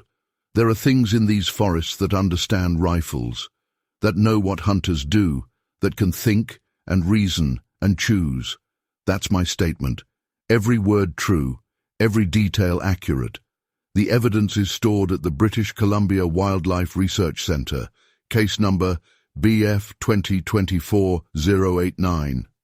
Official note: all samples and documentation currently under review. Status: open investigation. Field notes. Addendum: temperature at time of encounter 52 degrees. Wind speed 3 ton 5 mph. Light conditions: evening, clear sky. Distance of closest approach 40 yards. Duration of encounter approximately 15 minutes. Multiple hair samples collected. Complete print cast series obtained. Photos show evidence of digital interference. Audio recordings contain unexplained static. No equipment malfunction noted. No drugs or alcohol involved. Professional hunting experience 30 years. Previous unusual encounters none. Follow-up investigation. Ongoing story 10. I've been hunting in Oregon for 30 years. I know every sound these woods make, every track, every trail. But what I found last October wasn't in any hunting guide. My name is Klaus Werner, and this is what I discovered in a remote clearing while tracking elk. It was October 15th, 2023. I was following a promising elk trail about 20 miles from the nearest road. The weather was perfect for tracking. Light rain the night before, temperature around 45 degrees, no wind. The ground was soft enough to hold clear tracks. My gear was minimal but effective. Remington 700 rifle, rangefinder, basic survival kit. I'd been hunting these woods since I was a kid. Nothing fancy, just experience and patience. I was moving slow, reading sign, following tracks. The elk trail led me to a clearing I'd never seen before. That was the first strange thing. I know these woods, know every clearing, every meadow, but this one was new. Or maybe I'd just never noticed what was in it before. The trees around the clearing weren't right. Young pines, about 15 feet tall, were bent. Not broken. Bent. Deliberately bent into curves and arcs. They formed a structure, like a dome. Like something had taken dozens of young trees and carefully bent them into a shelter. I checked my GPS. 45 degree 2318 N. 122 deg 14 to 45 W. Deep in public forest land. No logging operations. No camping areas. No reason for anyone to build anything here. The structure was about 15 feet high at its center, 20 feet wide. The bent trees were still alive, still growing. I approached slowly. Hunter's instinct, quiet steps, alert. The first thing I noticed was the ground around the structure. It was swept clean, no leaves, no twigs, like something had deliberately cleared it. The cleared area was a perfect circle, 40 feet in diameter. The bent trees were woven together, not randomly, not by wind or snow. This was deliberate, precise. Each tree was curved exactly where it needed to be to support the others. The engineering was sophisticated, like someone had understood exactly how to make living trees form a stable dome. Inside the structure, the ground was packed hard, like something heavy had walked on it repeatedly, many times, over a long period. I found impressions in the soil, not footprints exactly, more like nests. 3 of them, each one 5 feet across, lined with dried grass and leaves. The smell hit me then, strong, musky, like wet dog but different, more powerful, more wild. It made my nose burn, made my eyes water. Fresh smell. Whatever made this place had been here recently, very recently. I found the first footprint just outside the structure, clear impression in the soft soil. I put my boot next to it for scale. The print was twice as long as my size 12 boot, deeper too. Whatever made it was heavy, really heavy. I took out my hunting notebook, started measuring. Length, 17.5 inches. Width at ball of foot, 8.3 inches. 5 toes. Clear dermal ridges like human fingerprints but bigger. The stride length between prints was 6.4 feet, a consistent bipedal gait pattern. The tracks led to a series of broken branches on the trees surrounding the clearing. Not random breaks, systematic breaks, all at the same height. I measured them, 8.2 feet off the ground, higher than any person could reach without a ladder. I found more evidence. Hair caught in the bark of the bent trees, dark, coarse, long strands, some over 8 inches, not bear fur, not elk, not like anything I'd seen in 30 years of hunting. I collected samples in my spare Ziploc bags. The inside of the structure had more signs of intelligent construction. The bent trees were reinforced with smaller branches, woven together. The technique was deliberate, skillful, like someone had done this many times before, knew exactly how to make it strong. There was a storage area, a platform made of woven branches about 6 feet off the ground. On it were food items, berries, nuts, fresh ones, some fish bones, all organized, sorted by type. This wasn't animal behavior. This was collecting, storing, planning. I found tools, simple ones, stones with worn edges, sticks stripped of bark and smoothed at one end. Not random, not natural wear. These were made tools, primitive but effective. They were sized for hands much larger than mine. My hands were shaking as I documented everything. Took photos with my phone, measured everything I could, drew diagrams in my notebook, standard dimensions, angles, materials used, everything a hunter would notice, everything that seemed important. That's when I heard it, a sound like heavy breathing, deep, powerful, coming from the forest behind me. My heart started pounding. Sweat broke out on my forehead despite the cold. Every hunting instinct I had told me to leave. Now. I smelled it before I saw any movement. That same musky odor, but stronger, much stronger, fresh. Whatever made this shelter was coming back. I heard footsteps, heavy ones, bipedal. The pattern was wrong for any animal I knew. Too regular, too purposeful. I moved to the edge of the clearing. Quiet. Hunter's steps. But whatever was out there heard me anyway. The footsteps stopped. The breathing got louder. I heard movement in the trees. Not at ground level. Above. Way above. Something large moved through the upper branches. 30 feet up. The whole tree swayed. These were big trees, strong trees. But something was moving through them, like they were saplings. Something heavy. Something that knew how to use the trees for travel. I raised my rifle scope, not to shoot, to observe. Through the scope, I caught glimpses, dark hair, massive shoulders, long arms.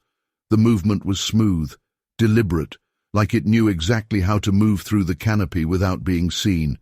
It circled the clearing, always staying just out of clear sight, always in the upper branches. The movement was intelligent, strategic. It was making sure to stay hidden while watching me.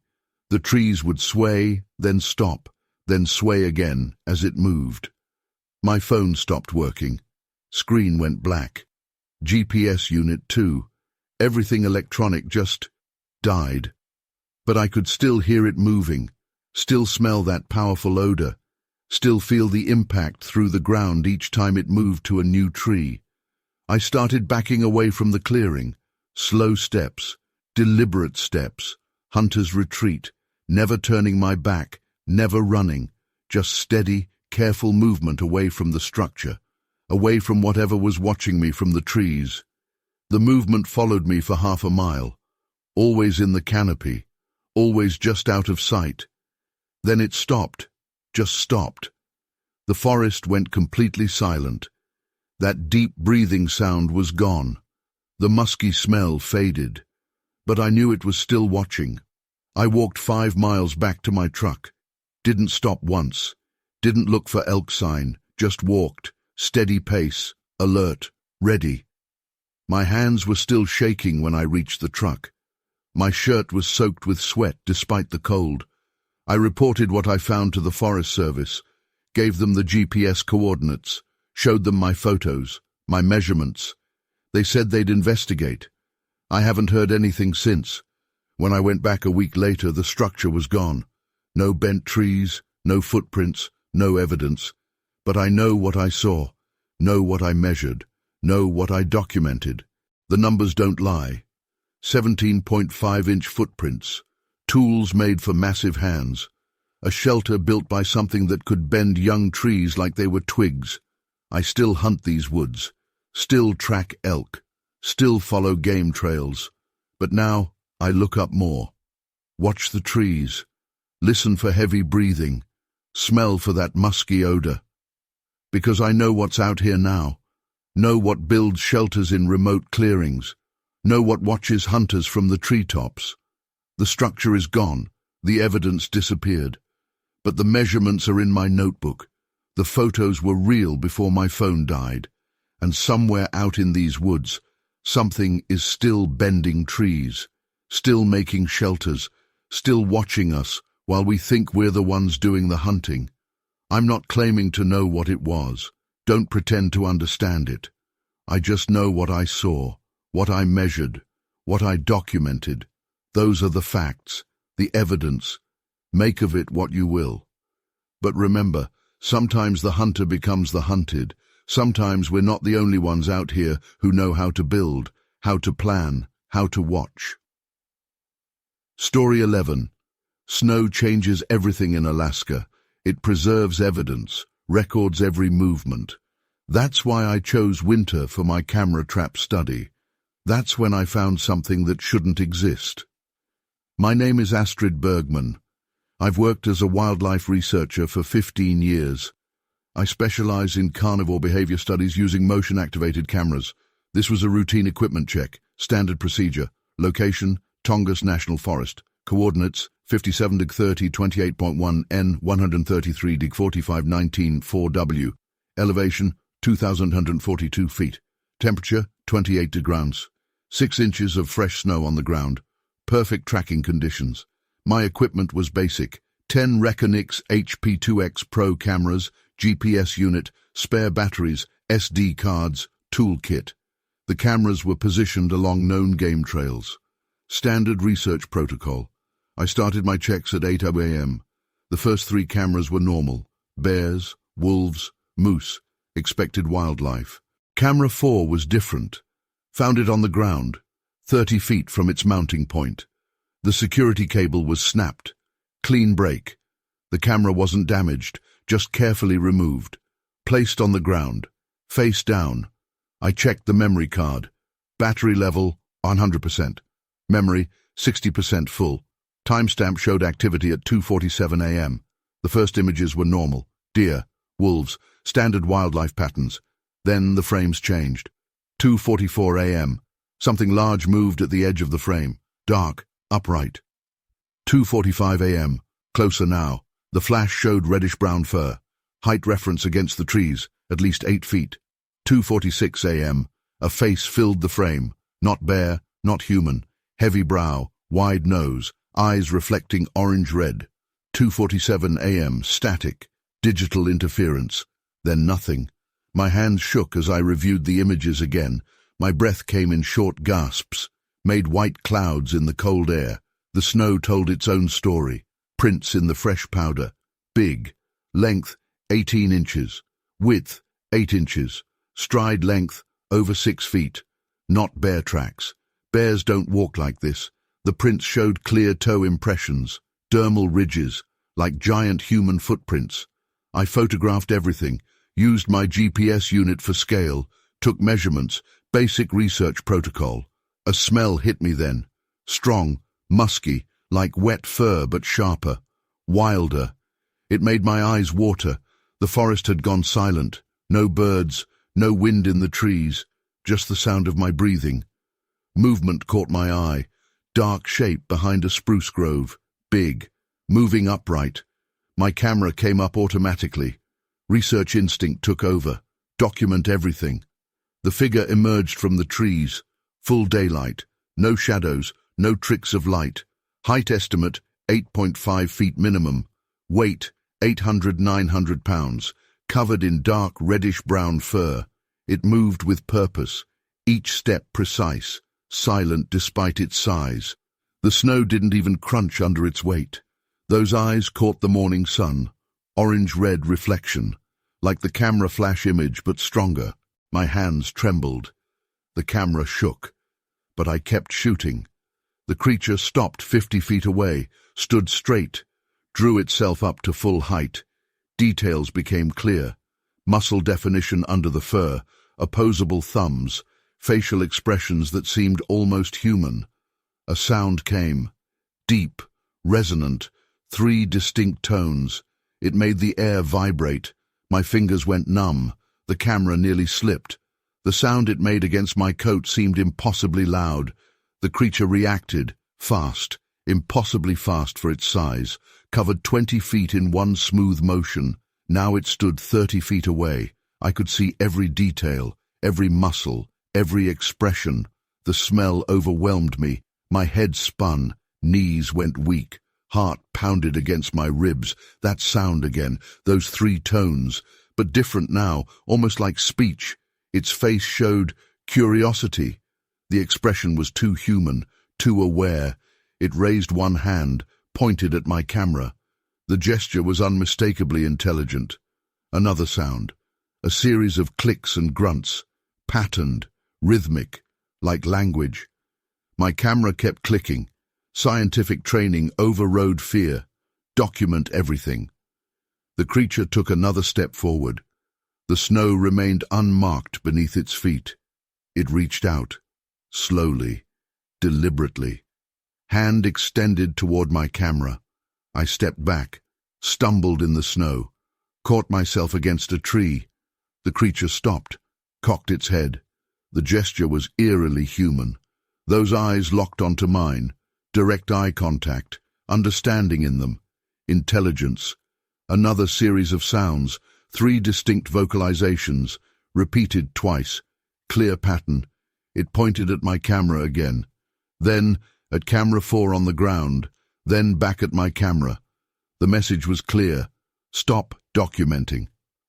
I lowered my camera slowly, basic survival instinct finally winning over research protocol. The creature nodded, actually nodded, a human gesture, an acknowledgement. Then it turned, walked away. No hurry, no aggression, just long, powerful strides into the forest. I stood there for 15 minutes, maybe longer. My legs wouldn't move. When I could walk again, I documented everything. More prints in the snow, hair samples on tree bark, broken branches. The prints showed impossible detail, clear toe impressions, dermal ridges preserved in the snow. But they vanished after 50 feet, just stopped, like the creature had simply disappeared. I collected samples methodically, labeled everything, multiple photos from different angles. The physical evidence was substantial. Hair samples, 6 to 8 inches long, coarse, dark, reddish-brown. Skin cells where it touched the camera. I found more evidence around camera 4, complex branch arrangements, deliberate patterns, signs of tool use. Some branches were woven together, created privacy screens, showed planning, intelligence. I filed reports with the Alaska Wildlife Research Center, with the Forest Service, with 3 different universities. They took my samples, my photos, my memory cards, asked about my mental state, my research history. The lab results came 2 months later. Hair analysis, unknown primate species, DNA analysis, incomplete, contaminated. The photos showed something, until they didn't. Key frames corrupted, digital artifacts at crucial moments. But I have other proof, physical evidence, snowprint casts, hair samples, the broken security cable. I've changed my research methods now, better cameras, multiple backup systems, different mounting protocols. But sometimes, when I check my cameras, I find them moved, placed carefully on the ground, face down. I keep working, Keep documenting, keep collecting evidence, because that's what researchers do. But I know now why some footage gets corrupted, why some cameras get moved, why some evidence disappears. There are things in these forests that understand cameras, that know what documentation means, intelligent things, hidden things, things that can snap steel cables and walk without leaving tracks. That's my report. Every detail accurate, every observation true. The evidence is stored at the Alaska Wildlife Research Center, case number BF 2024-183. Official note: all samples and documentation currently under review by North American Wildlife Research Institute. Status: open investigation. Field notes. Addendum: temperature remained constant, 28 degrees. Snow depth, 6 inches. Fresh snowfall ended, 4 hours AM. Camera, 4 timestamps verified. Multiple hair samples collected. Complete printcast series obtained. Photos show unexplained interference. GPS coordinates confirmed multiple times. Equipment functionality verified. No signs of tampering or damage. Professional experience, 15 years. Previous incidents, none. Investigation, ongoing story. 12.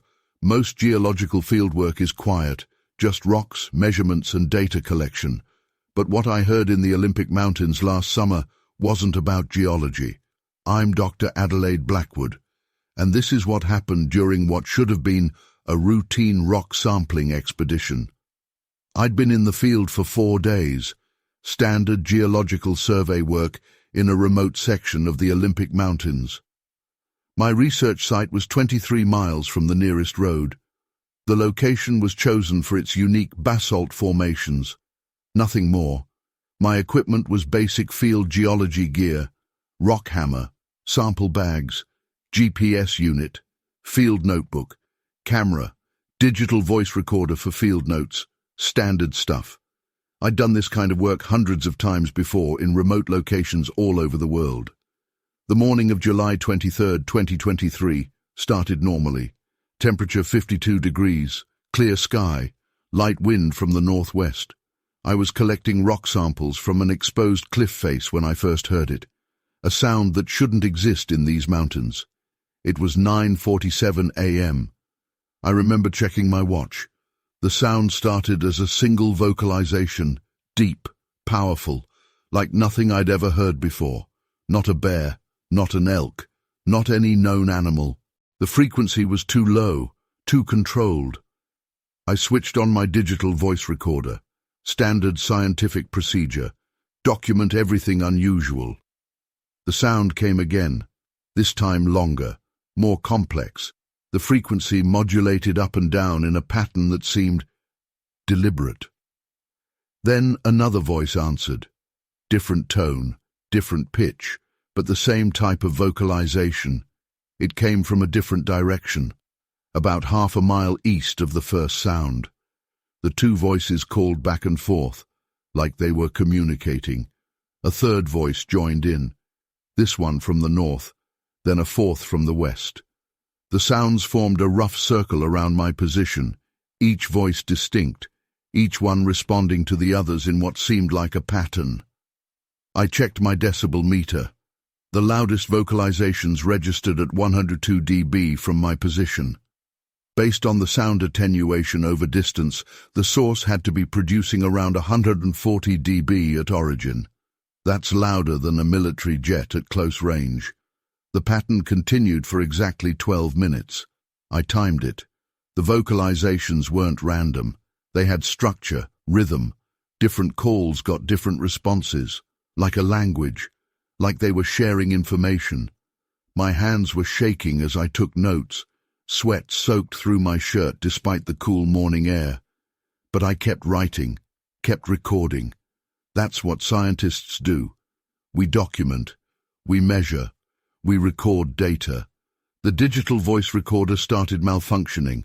Static filled the audio. The GPS unit went dead. My phone showed no signal. Even my watch stopped working. But the voices continued, clear, powerful, surrounding my position. I wrote everything in my notebook, old school, pen and paper, marked the directions of each voice, noted the patterns, the responses, the timing between calls, drew diagrams of how the sounds moved around my position. The ground vibrated with each vocalization. I could feel it through my boots. The lowest frequencies were so powerful they made my chest cavity resonate, like standing next to a massive speaker system. But this was no electronic sound. At exactly 10:02 a.m., all the voices started calling at once. The sound was overwhelming, massive. It filled the entire valley, echoed off the mountain walls, created standing wave patterns in the air that I could physically feel.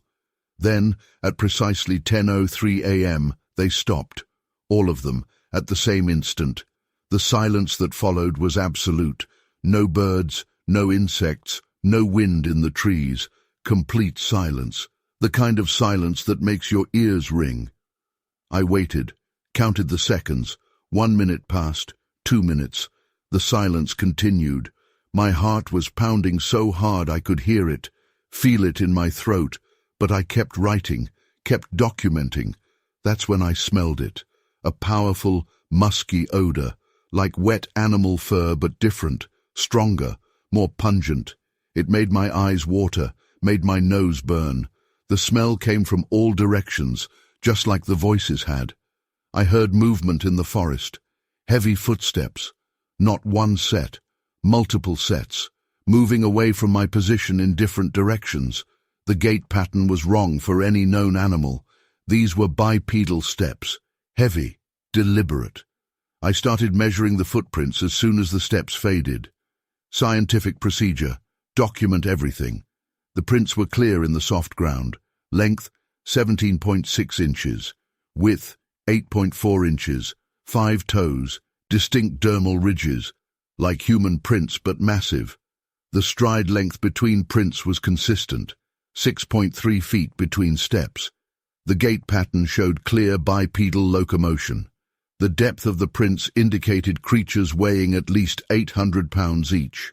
Multiple sets of tracks, all similar size. I found hair samples caught in tree bark, dark, coarse, strands over 8 inches long, not bear fur, not elk hair, not like anything in my experience. I collected samples in specimen bags, labeled them carefully, documented the GPS coordinates. The tracks led away in 4 different directions, the same directions the voices had come from. Each set of tracks showed the same characteristics, same size, same gait pattern, same stride length. 4 individuals, 4 voices. I discovered broken branches on the trees around my position, all at the same height. 8.5 feet above ground level, fresh breaks. The wood was still wet with sap. The breaks were clean, deliberate, like they had been marked intentionally. My electronic equipment never worked properly again. The voice recorder was dead. The GPS unit wouldn't power up. Even my watch stayed dead. But I had my notebook, my measurements, my samples, my written documentation. I hiked back to my research station, 5 miles, uphill. Did it in record time. The smell followed me for the first mile, that powerful, musky odor that made my nose burn. Even after it faded, I could feel eyes watching me, following my movement. I called my university on the satellite phone, reported what I'd found, what I'd recorded before my equipment failed, what I'd documented. They said they'd send a team, said they'd analyze the samples, said they'd investigate properly. The samples disappeared from the lab 3 days later. All of them. The hair, the plaster casts I'd made of the footprints. Even my notebook vanished. My digital recorder had nothing but static, no trace of those powerful vocalizations. But I know what I heard, know what I measured, know what I documented. The numbers don't lie. 17.6-inch footprints. Vocalizations at 102 dB from half a mile away. 4 distinct voices communicating in patterns. I've been back to that site 12 times since then. Never heard the voices again. Never smelled that odor. But I find fresh footprints sometimes. find broken branches high in the trees, find long dark hairs caught in the bark. I'm a geologist. I deal in rock formations, in mineral compositions, in measurable documented evidence. I don't make claims about what I heard that day. I just report the data, the measurements, the physical evidence I recorded before it disappeared. But sometimes, when I'm doing field work in remote areas, I hear distant vocalizations, deep, powerful calls that echo off mountain walls. Sometimes I catch that distinctive smell on the wind, and sometimes I find massive footprints in the soft ground. The samples are gone. The recordings are gone. The electronic data is gone. But the measurements are burned into my memory. The numbers don't lie. Something was in those mountains, something that could communicate, something that moved on two legs, something that watched me from the forest. I don't claim to know what it was. I'm a scientist. I deal in facts, in evidence. And the facts are these: 17.6-inch footprints, vocalizations at 102 dB, 4 distinct voices communicating in patterns. Make of that what you will. But remember, sometimes the most profound discoveries aren't in the rocks we study. Sometimes they find us while we're looking at something else entirely. Story 13. Weather changes fast in the Cascades. 1 minute you have clear skies, the next you're in whiteout conditions. That's why I checked the cave. Standard survival procedure. I didn't expect to find evidence of occupation. My name is Xavier Dubois. I've been climbing these mountains for 20 years. I work as a professional guide. Solo climbs are my specialty. This was a routine training climb. Nothing special. Location: North Cascades. Coordinates: 48 degree 9 to 72 N, 121 degree 3, 42.8 W. Elevation: 6,742 feet. Temperature: 38 degree T. Weather deteriorating rapidly. My gear was standard alpine: ice axe, crampons, rope, harness, helmet, emergency bivvy. Basic climbing equipment. Nothing fancy. I spotted the cave at 2:15 p.m. Small entrance, maybe 4 feet high, 6 feet wide. Natural limestone formation. The storm was getting closer. Wind speed increasing, temperature dropping. The cave offered good shelter. I switched on my headlamp, checked the entrance for signs of animals. No fresh tracks, no scat, no claw marks. The first thing I noticed was the organization. Piles of vegetation arranged by type. Berries separate from roots, nuts separate from fungi. Not animal behavior. Bears don't sort food. Mountain lions don't make piles. This was deliberate, intelligent. The cave went back 30 feet. Ceiling height increased to 12 feet. Width expanded to 15 feet. My headlamp showed more details. Branch structures against the walls, woven together, created sleeping platforms. The craftsmanship was strange. Complex weaving patterns, weight-bearing designs, no tool marks anywhere. A smell hit me then, strong, musky, like wet fur but different, sharper, more intense. My hands started sweating inside my gloves. My heart rate increased. Every instinct said leave. I documented everything, took photos, made notes, basic climber's protocol, always record unusual findings. Movement caught my attention. Something shifted in the cave's shadows, beyond my headlamp's beam. I turned toward the sound. The light showed nothing, just empty cave. Then I heard it, a deep sound, like distant thunder. It made the air vibrate. My hands shook as I reached for my camera. The headlamp beam trembled on the cave wall. Another sound came, different. 3 distinct tones, rhythmic, patterned, almost like speech.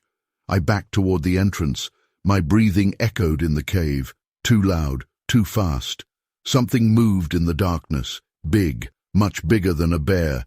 The smell got stronger. My eyes watered. My throat closed up. My headlamp caught movement. A shape emerged from the back of the cave. Height, at least 9 feet. Had to stoop under the ceiling. Width, massive. Covered in dark reddish-brown fur. It moved with purpose. Each step silent despite its size. Deliberate. Controlled. The eyes caught my headlamp beam, reflected orange-red, like a cat's eyes but larger, much larger. Details became clear in the light. Muscle definition under the fur, opposable thumbs, face with almost human features. My camera clicked automatically. 20 years of documentation habits took over. The creature stopped, straightened as much as the ceiling allowed. Those eyes locked onto my camera. A sound came, low, resonant. 3 distinct tones, clear pattern, clear purpose. My hands trembled worse. The camera shook. The headlamp beam jumped across the cave walls. The creature took 1 step forward. The ground vibrated slightly. Another step, closer now. Those eyes never left mine. Intelligence in them, awareness, understanding. Another series of sounds, clicks and grunts, rhythmic, patterned, like language. It raised 1 hand, pointed at my camera. The gesture was unmistakably human. My fingers went numb. The camera nearly dropped. The sound of it hitting my chest seemed impossibly loud. The creature reacted.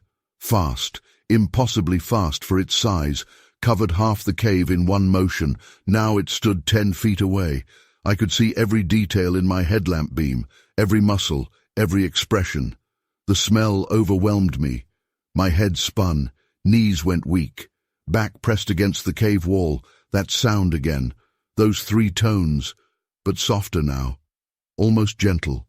Its face showed concern. The expression was too human, too aware. It pointed at my camera again, then at the cave exit. The message was clear. Leave. I stepped sideways toward the entrance, kept the creature in my headlamp beam. Basic survival protocol. The creature watched. Didn't move. Just those eyes following me, understanding in them. I reached the entrance. The storm had arrived. Snow fell heavily now. A sound made me turn back. The creature stood in the cave mouth, full height visible now. It raised its hand again, palm out, the universal signal for stop, a human gesture. Then it pointed up, at the storm clouds, another clear message. Take shelter. My legs shook. My breath came in gasps. Every instinct screamed to run. The creature stepped back into the cave, gave me space. Deliberate, intelligent. I stayed in the entrance, watched it move to the back of the cave. It sat on one of the woven platforms. The storm raged for 3 hours. I stayed by the entrance. The creature stayed in the back. Sometimes it made sounds, those 3 tones, different patterns, different rhythms. When the storm cleared, I left quickly, photographed everything first, documented all details. The evidence was substantial. Hair samples caught on the branch structures, prints in the cave's dirt floor. The prints told a story. Length, 17 inches. Width, 8 inches. Clear dermal ridges, like giant human footprints. I found more evidence.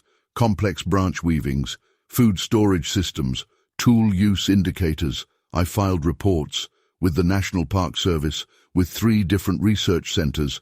They took my samples, my photos, my notes, asked about my mental state, my climbing experience. The lab results came weeks later. Hair analysis, unknown primate species. Print analysis, inconclusive. But I have other proof.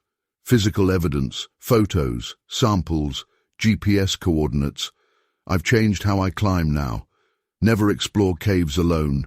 Better documentation equipment. But sometimes, when I'm on the mountain, I hear those 3 tones again. And I smell that musky odor. I keep climbing, keep exploring, keep documenting. But now I know why some caves show signs of occupation. There are things in these mountains that understand storms, that know what shelter means. Intelligent things, hidden things, things that can weave branches into structures and communicate with gestures. That's my report. Every detail true, every observation accurate. Evidence stored at North Cascades Research Center. Case number BF 2024-291. Official note, all samples and documentation under review. Status, open investigation. Field notes. Addendum, temperature during encounter, 38 degrees Celsius of dropping to 32 degrees Celsius. Storm duration, 3 hours. Cave dimensions verified. Multiple hair samples collected. Complete print cast series obtained. Photos show evidence of digital interference. GPS coordinates confirmed multiple times. No equipment malfunction noted. Professional climbing experience, 20 years. Previous unusual encounters, none. Follow-up investigation. Ongoing cave contents. Inventory. Woven branch structures. 3. Food storage areas. 4. Tool use evidence. Multiple. Hair samples. 12 locations. Print sets. 3 complete series. Digital documentation. Partial. Corrupted. Physical evidence collected.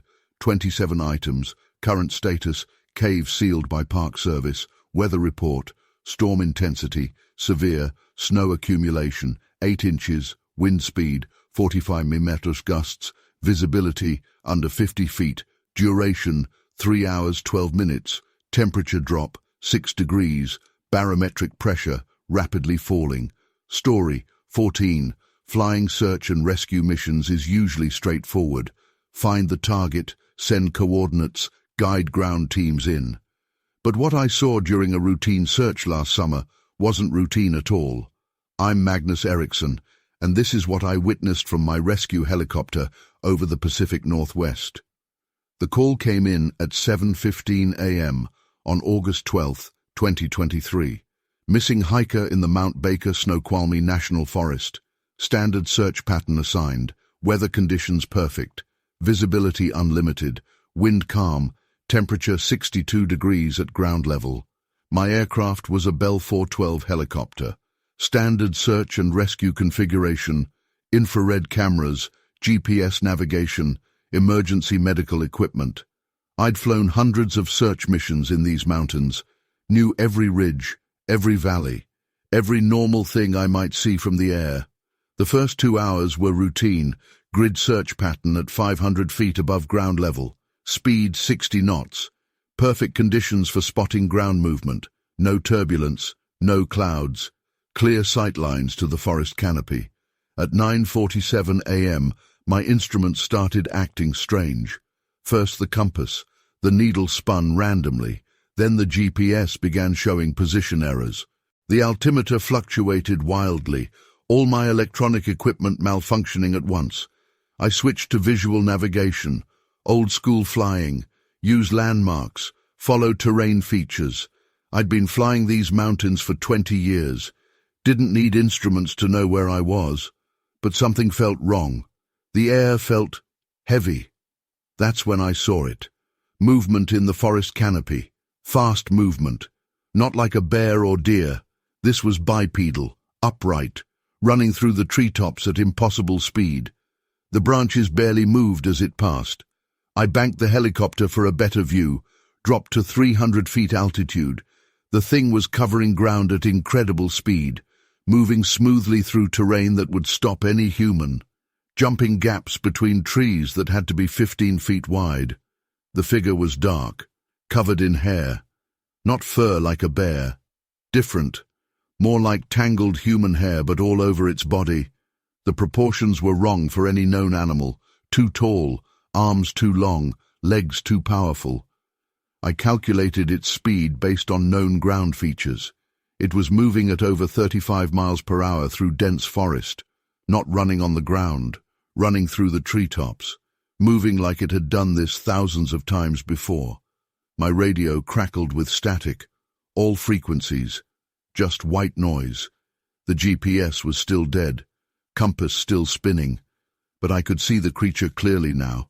It was using the trees like stepping stones, each movement precise, calculated, intelligent.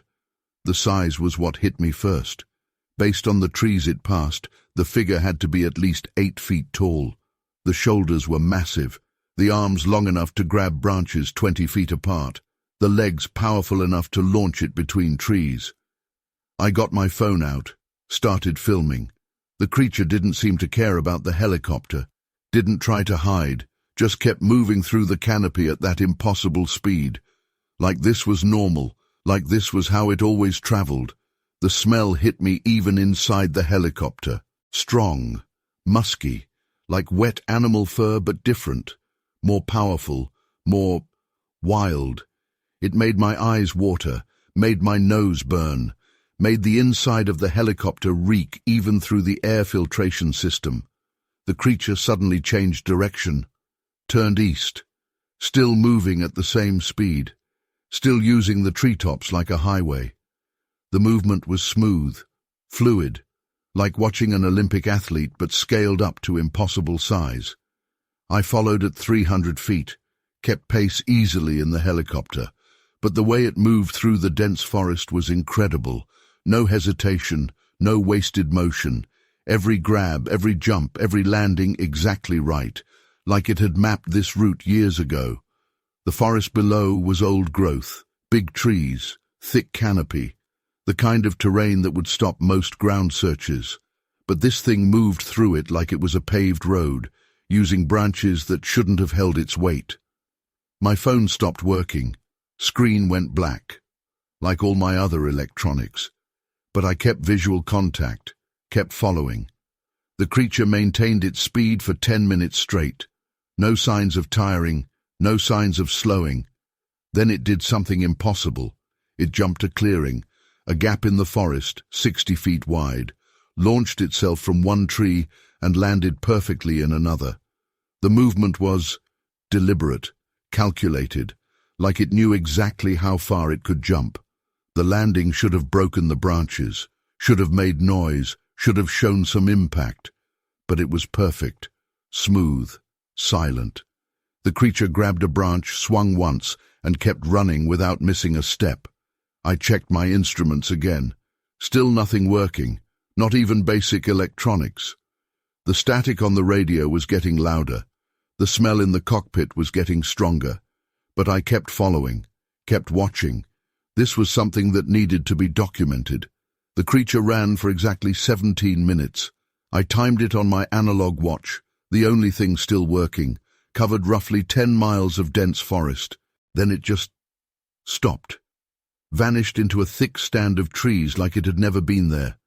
I circled the area 3 times, 300 feet altitude, clear visibility, no sign of the creature, no movement in the trees, but the smell lingered, that powerful musky odor that made my eyes water, and my instruments were still dead.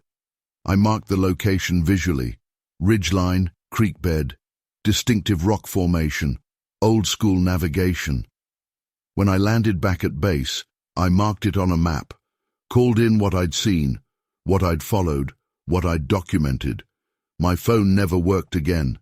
The video was gone, corrupted files, nothing but static. The helicopter's electronics came back online exactly 1 hour after I lost sight of the creature. Everything worked perfectly again, like nothing had happened. I flew back to that area the next day. Perfect weather again, same conditions. Found the clearing where I'd seen the impossible jump. Measured it with the helicopter's laser rangefinder, 62 feet wide. No animal should have been able to clear that gap. The ground team found footprints, big ones. I saw them myself. Length, 17.4 inches. Width, 8.3 inches. 5 toes. Clear dermal ridges, like human prints but massive. The stride length between prints was 6.6 feet. Consistent with something running at high speed. They found hair samples too. Dark, coarse, long strands caught in bark 30 feet up the trees. Not bear fur, not deer hair, not like anything in our evidence database. The samples disappeared from the lab 2 days later, but I know what I saw. 20 years of mountain flying, hundreds of search and rescue missions. I know every animal that lives in these forests, know how they move, know what's possible and what isn't.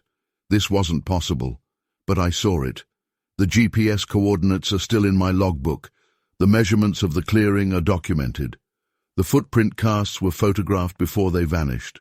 The numbers don't lie. Something ran through those treetops at 35 miles per hour. Something big.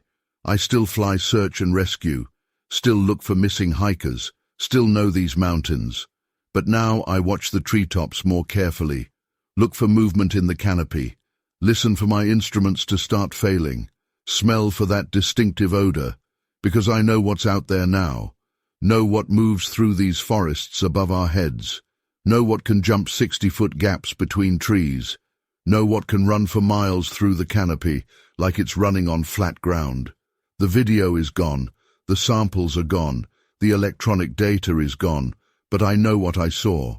Know what I tracked. Know what I measured.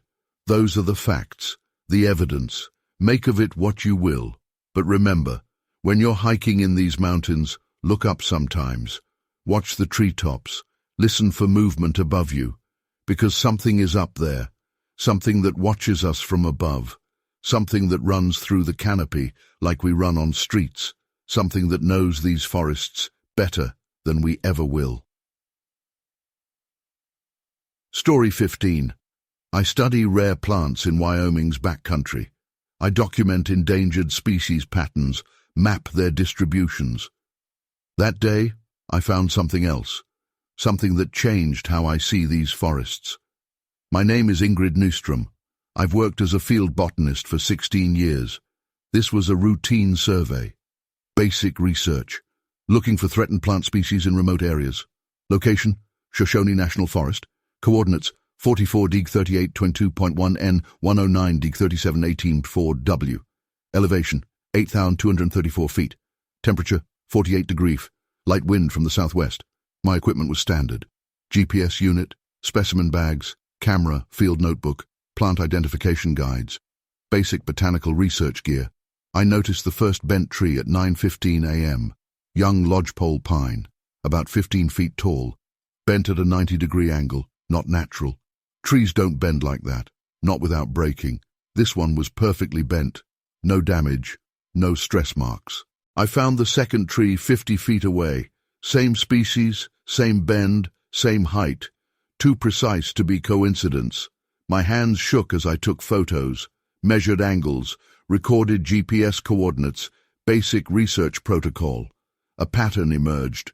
12 trees, all bent the same way, forming a perfect circle. Diameter, 200 feet. The work required massive strength. Each tree was thick, healthy, strong. Bending them would take thousands of pounds of force. But there was more. Smaller branches woven between the bent trees, complex patterns, deliberate designs, not human work, no tool marks, no rope marks, no technical equipment signs. My camera clicked steadily. Documentation is automatic after 16 years, every detail, every angle. The first sound came at 10:30 a.m., deep, resonant, like thunder but more focused. It made my chest vibrate. The forest went silent. No birds, no insects, no wind in the trees. Just that deep sound. Movement caught my eye. Something dark shifted between trees. Big, much bigger than any known wildlife. My hands trembled as I raised the camera. The lens felt slippery with sweat. The shape moved again. Bipedal, walking upright. Each step covered 6 feet or more. Scientific training took over. I kept shooting photos, kept taking notes, documented everything. The creature stepped into a clearing, full daylight, no shadows, no tricks of light. Height estimate, minimum 8 feet. Weight, 700–800 pounds, covered in dark reddish-brown fur. It moved with purpose, each step precise, controlled, silent despite its size. A smell hit me then, strong, musky, like wet fur but sharper, wilder. It made my eyes water. The creature stopped, turned toward me.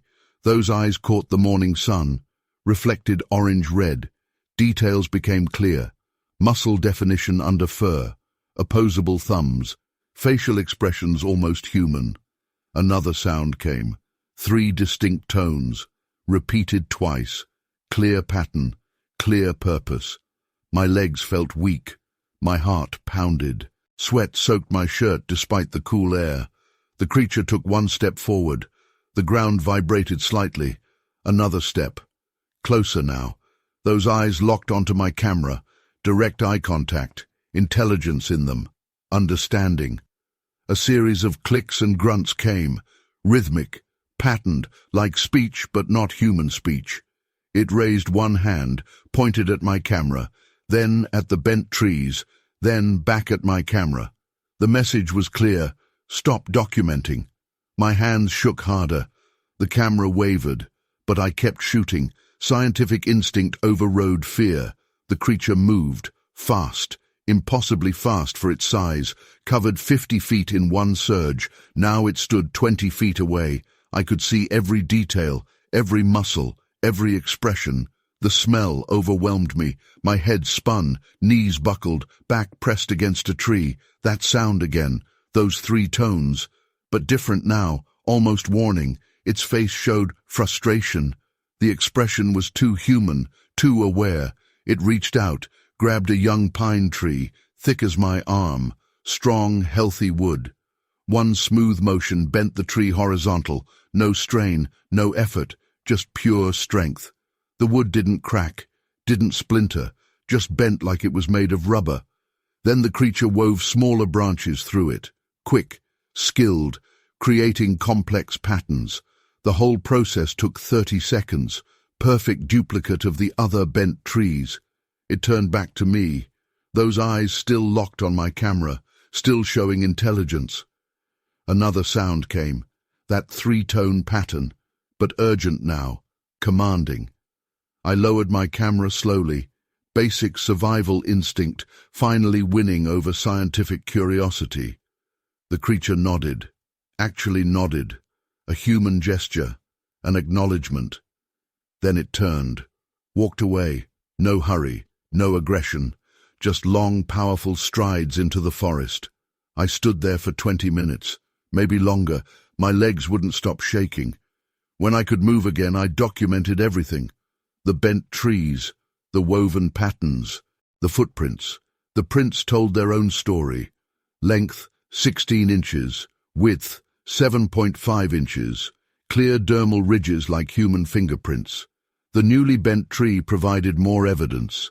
Hair samples caught in the bark, skin cells where it gripped the wood. I found more signs around the circle, complex branch arrangements, tool use indicators, signs of repeated visits. I filed reports with the Forest Service, with 3 different universities, with the North American Wildlife Center. They took my samples, my photos, my notes, asked about my mental state, my research history. The lab results came back weeks later. Hair analysis, unknown primate species, wood stress analysis, unexplained anomalies. The photos showed something, until they didn't. Keyframes corrupted, digital artifacts at crucial moments. But I have other proof, physical evidence. The bent trees still stand. The hair samples exist. The footprints were cast. I've changed how I work now. Never alone. Better cameras, multiple backup systems. But sometimes, when I'm documenting plants, I hear those 3 tones again. And I find new bent trees. I keep working, keep recording, keep collecting evidence. Because that's what scientists do. But I know now why some trees grow strangely, why some patterns appear in forests. There are things in these woods that understand territory, that know what markers mean. Intelligent things, hidden things, things that can bend trees like grass and communicate with gestures. That's my report. Every detail accurate, every observation true. Evidence stored at University of Wyoming Biology Department. Case number BF 2024-147. Official note, all samples and documentation under review. Status, open investigation. Field notes, addendum, temperature remained constant, 48 degrees Celsius, wind speed, 5 to 7 mph, cloud cover, 20%. Tree specimens, lodgepole pine, Pinus contorta. Age of bent trees, 15 to 20 years. Bending angle, 90 degrees plus -2 deg. Circle diameter, 200 feet exact. Multiple hair samples collected, complete print cast series obtained. Photos show unexplained interference. GPS coordinates verified multiple times. No equipment malfunction noted. Professional experience, 16 years. Previous incidents, none. Investigation, ongoing tree analysis.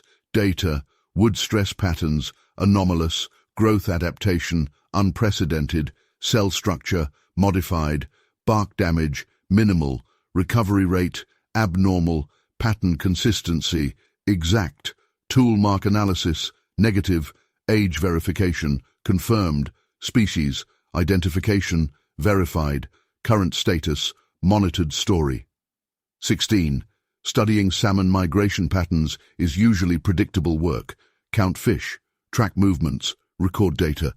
But what I found along the river last spring wasn't about fish. I'm Dr. Isabella Santos, and this is what I discovered while monitoring salmon runs in the Pacific Northwest. I was 3 weeks into a 2-month study of spring salmon migration. My research site was on a remote stretch of the Columbia River, 30 miles from the nearest road. The location was chosen for its pristine conditions, untouched by human development. My equipment was standard research gear: fish counters, water quality monitors, motion-activated cameras, temperature sensors. I'd been studying salmon migration for 15 years, knew every normal pattern, every regular behavior. April 15, 2023, started like any other day. Temperature 48 degrees, water level normal, clear sky, light wind from the west. I was checking my monitoring stations when I found the first unusual structure. It was a fish trap, but not like any I'd seen before. This was sophisticated, built into the natural flow of the river. Stones arranged to create perfect eddies, branches woven into complex nets. The engineering was remarkable. I measured everything. Scientific procedure. The trap was 18 feet across. The stones weighed between 100 and 300 pounds each. They were placed with precision, creating exact water flow patterns that would guide fish into a collection area. The weaving of the branches was intricate, not random, not haphazard. This was designed, planned.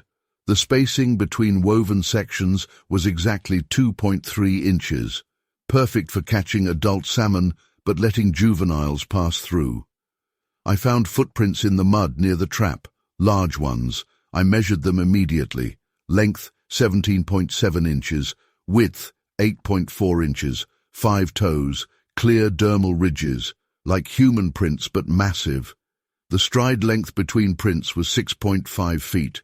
The prints showed something had been standing in the shallow water, working on the trap. The depth of the prints in the river mud indicated weight around 800 pounds. Multiple sets of prints, all similar size, all showing the same bipedal gait pattern. That's when I noticed the fish. Dozens of salmon, carefully laid out on the bank. Not scattered like bear kills. These were organized, sorted by size. The smaller ones had been returned to the river, only the largest kept. Selective harvesting. I found tools next to the fish, stone implements, wood tools, not primitive. These were carefully shaped, designed for specific purposes. The handles were huge, made for hands much larger than mine. The craftsmanship was precise. My hands were shaking as I documented everything, took photos, made measurements, drew diagrams. Standard scientific procedure, but my heart was pounding. Sweat soaked through my shirt despite the cold morning air. The smell hit me then, strong, musky, like wet animal fur but different, more powerful, more distinct. It made my nose burn, made my eyes water. Fresh smell. Whatever made these traps had been here recently, very recently. I heard movement upstream, heavy footsteps, not one set, multiple sets, moving through the shallow water. The pattern was wrong for any known animal. These were bipedal steps, deliberate, coordinated. My electronic equipment started malfunctioning. Camera stopped working. Water quality monitors gave impossible readings. GPS unit went dead. Everything electronic just failed. But I could still hear those footsteps, getting closer. I moved behind a large boulder, kept taking notes. Old school, pen and paper. The footsteps continued. I could feel vibrations through the ground. Whatever was walking was heavy, really heavy. They came into view upstream, 3 of them, huge, covered in dark hair. Not fur like a bear, more like matted human hair, but all over their bodies. They moved with purpose, with intelligence, working together. The smallest one was at least 8 feet tall, the largest maybe 9 feet. They walked upright, naturally bipedal. Their movements were smooth, coordinated, like they'd done this thousands of times before. I watched them work on another trap. Their hands were huge but surprisingly dexterous. They wove branches together with skill, moved 100-pound stones like they were pebbles, worked together with obvious coordination. Their technique was fascinating. They understood water flow, understood fish behavior. They built their traps to use the river's natural patterns. No wasted effort, no wasted materials, pure efficiency. They communicated with low vocalizations, grunts and clicks that seemed to have meaning. They responded to each other, coordinated their efforts, showed clear social organization, clear hierarchy. The largest one directed the others, made specific sounds, pointed to specific spots. The others responded immediately, understanding clear in their movements. This was a trained, coordinated group. They worked for exactly 47 minutes. I timed it. Their movements never slowed, never got sloppy. Perfect efficiency from start to finish. Then they checked their other traps, collected fish, sorted them carefully. The fish were handled with surprising gentleness. Smaller ones released without harm, larger ones killed quickly, humanely. No wasted meat, no unnecessary kills. Sustainable harvesting practices. I documented everything in my notebook, drew their movements, their techniques, their tools. My hands were shaking so bad I could barely write, but I kept recording. That's what scientists do. We document. They stored their catch in woven bags, large ones, made from some kind of plant fiber. The weaving was complex, sophisticated. The bags were designed to let water drain while keeping fish secure, perfect for their purpose. Then they left, walked away upstream, still coordinated, still purposeful, carrying their catch in those woven bags. The ground shook slightly with each step. The water rippled around their feet. I waited an hour before approaching their worksite, measured everything. The new trap was identical to the first, same precision, same engineering, same careful arrangement of stones and woven branches. The footprints were everywhere now, clear in the mud. I took dozens of measurements, made sketches.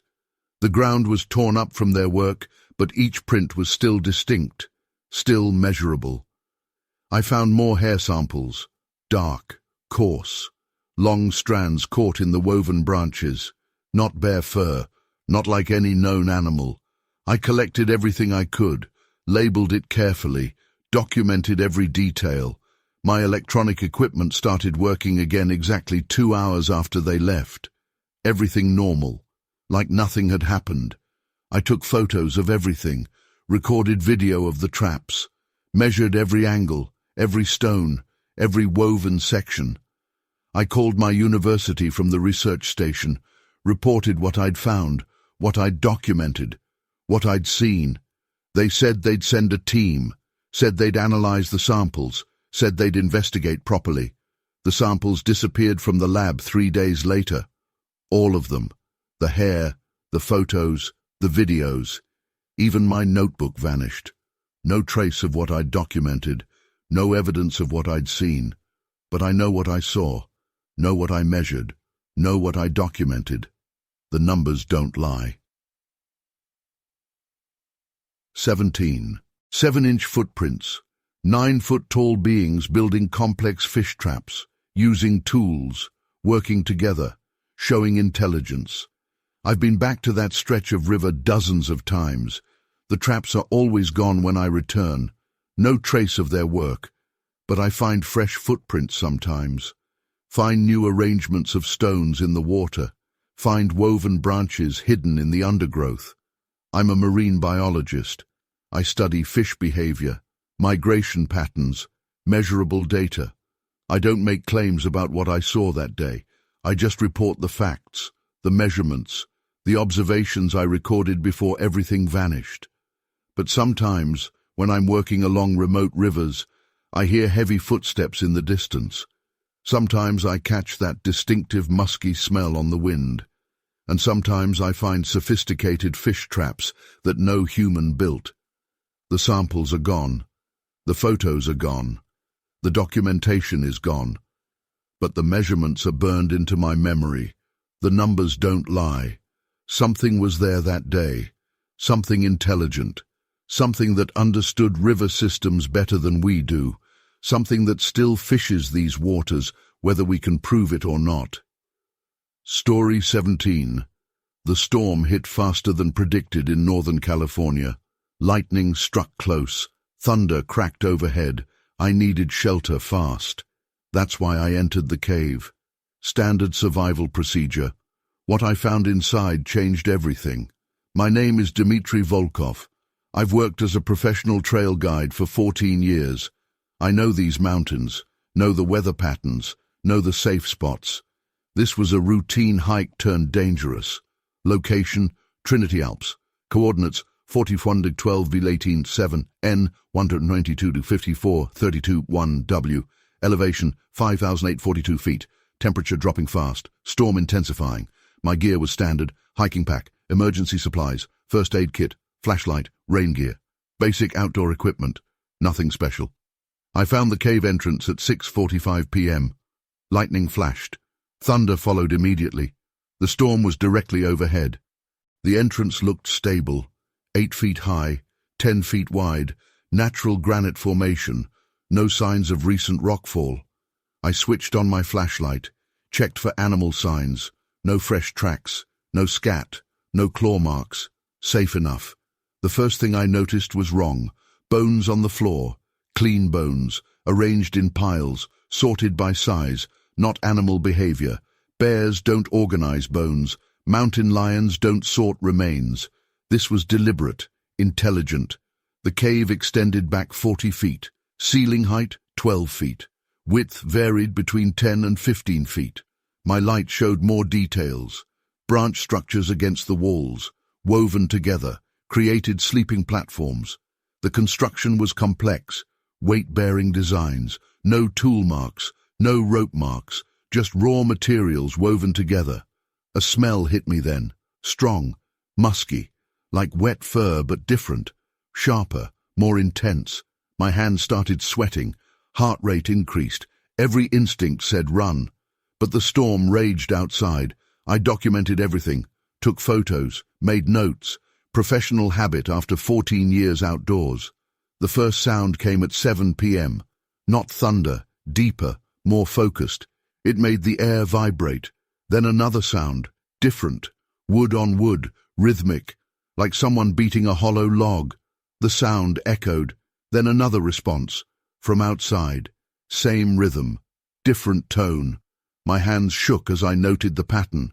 3 beats, pause, 3 beats, repeat. Lightning flashed. The cave entrance lit up. Something moved in the shadows beyond. The smell got stronger. My eyes watered, throat tightened. Breathing became difficult. Movement deeper in the cave. Something shifted in the darkness beyond my flashlight beam. I turned the light toward the sound, caught a glimpse of something massive. Dark fur, moving fast. The beam showed details. Height, at least 9 feet. Width, enormous, covered in reddish-brown fur. It moved with purpose, each step silent despite its size. Deliberate, controlled. The eyes caught my flashlight beam, reflected orange-red, like a cat's eyes but bigger. Much bigger. Details became clearer. Muscle definition under fur. Opposable thumbs. Face almost human but not human. My camera clicked automatically. Years of documentation habits took over. The creature stopped, straightened to full height. Those eyes locked onto my camera. A sound came, low, resonant. 3 distinct tones. Clear pattern, clear purpose. My hands trembled worse. The camera shook. The flashlight beam jumped across cave walls. The creature took 1 step forward. The ground vibrated slightly. Another step, closer now. Those eyes never left mine. Intelligence in them. Awareness. Understanding. Another series of sounds. Clicks and grunts. Rhythmic. Patterned. Like language. Lightning flashed again. Thunder cracked. The creature's face showed in stark detail. The expression was concerned. Too human. Too aware. It looked at the storm, then at me. It raised one hand, pointed at my camera. The gesture was unmistakably human. My fingers went numb. The camera nearly dropped. The sound it made against my chest seemed impossibly loud. The creature reacted, fast, impossibly fast for its size, covered half the cave in one motion. Now it stood 15 feet away. I could see every detail in my flashlight beam, every muscle, every expression. The smell overwhelmed me. My head spun, knees went weak, back pressed against wet cave wall. That sound again, those 3 tones, but softer now, almost gentle. It pointed at the storm outside, then at the back of the cave. A clear message, take shelter. I stepped sideways, kept the flashlight beam on the creature. Basic survival protocol. It moved back, gave me space, deliberate, intelligent. The storm raged for 3 hours. I stayed near the entrance. The creature stayed in the back. Sometimes it made sounds. Those 3 tones, different patterns, different rhythms. More sounds came from outside. Responses. The same patterns. A conversation in the storm. When the rain finally slowed, I documented everything. The bones, the structures, the prints in the cave mud. The prints told a story. Length, 17 inches. Width, 8 inches. Clear dermal ridges, like giant human footprints. I found more evidence. Complex branch weavings, food storage systems, tool use indicators. The bones provided more data. Clean cuts, precise breaks, organized by type and size. I filed reports. With the Forest Service. With 3 different research centers. With local authorities. They took my samples, my photos, my notes, asked about my mental state, my outdoor experience. The lab results came weeks later. Hair analysis, unknown primate species, bone analysis, tool use evident. But I have other proof, physical evidence, photos, GPS coordinates, sample collections. I've changed how I guide now, never enter caves alone, better documentation equipment. But sometimes during storms, I hear those 3-tone patterns again, and responses in the distance. I keep guiding, keep exploring, keep documenting. But now I know why some caves show signs of habitation. There are things in these mountains that understand storms, that know what shelter means. Intelligent things, hidden things, things that can communicate across valleys and organize bones by type. That's my report. Every detail true, every observation accurate, evidence stored at Northern California Wildlife Center. Case number BF 2024-367. Official note, all samples and documentation under review. Status, open investigation. Field notes.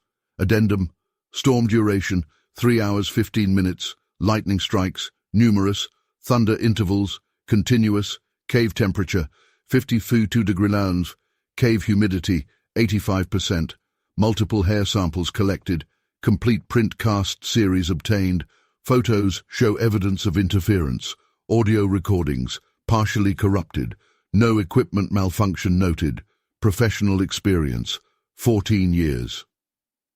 Previous incidents, none, follow-up investigation, ongoing cave contents, inventory, bone collections, 47 specimens, woven structures, 4, tool use evidence, multiple, hair samples, 8 locations, print sets, 2 complete series, physical evidence collected, 32 items, current status, cave marked for research, storm data, duration, 3 hours 15 minutes, rainfall, 2.7 inches, lightning strikes, 142 recorded, wind speed, gusts to 60 mph, visibility, under 100 feet, temperature drop, 15 degrees, barometric pressure, severe drop story, 18.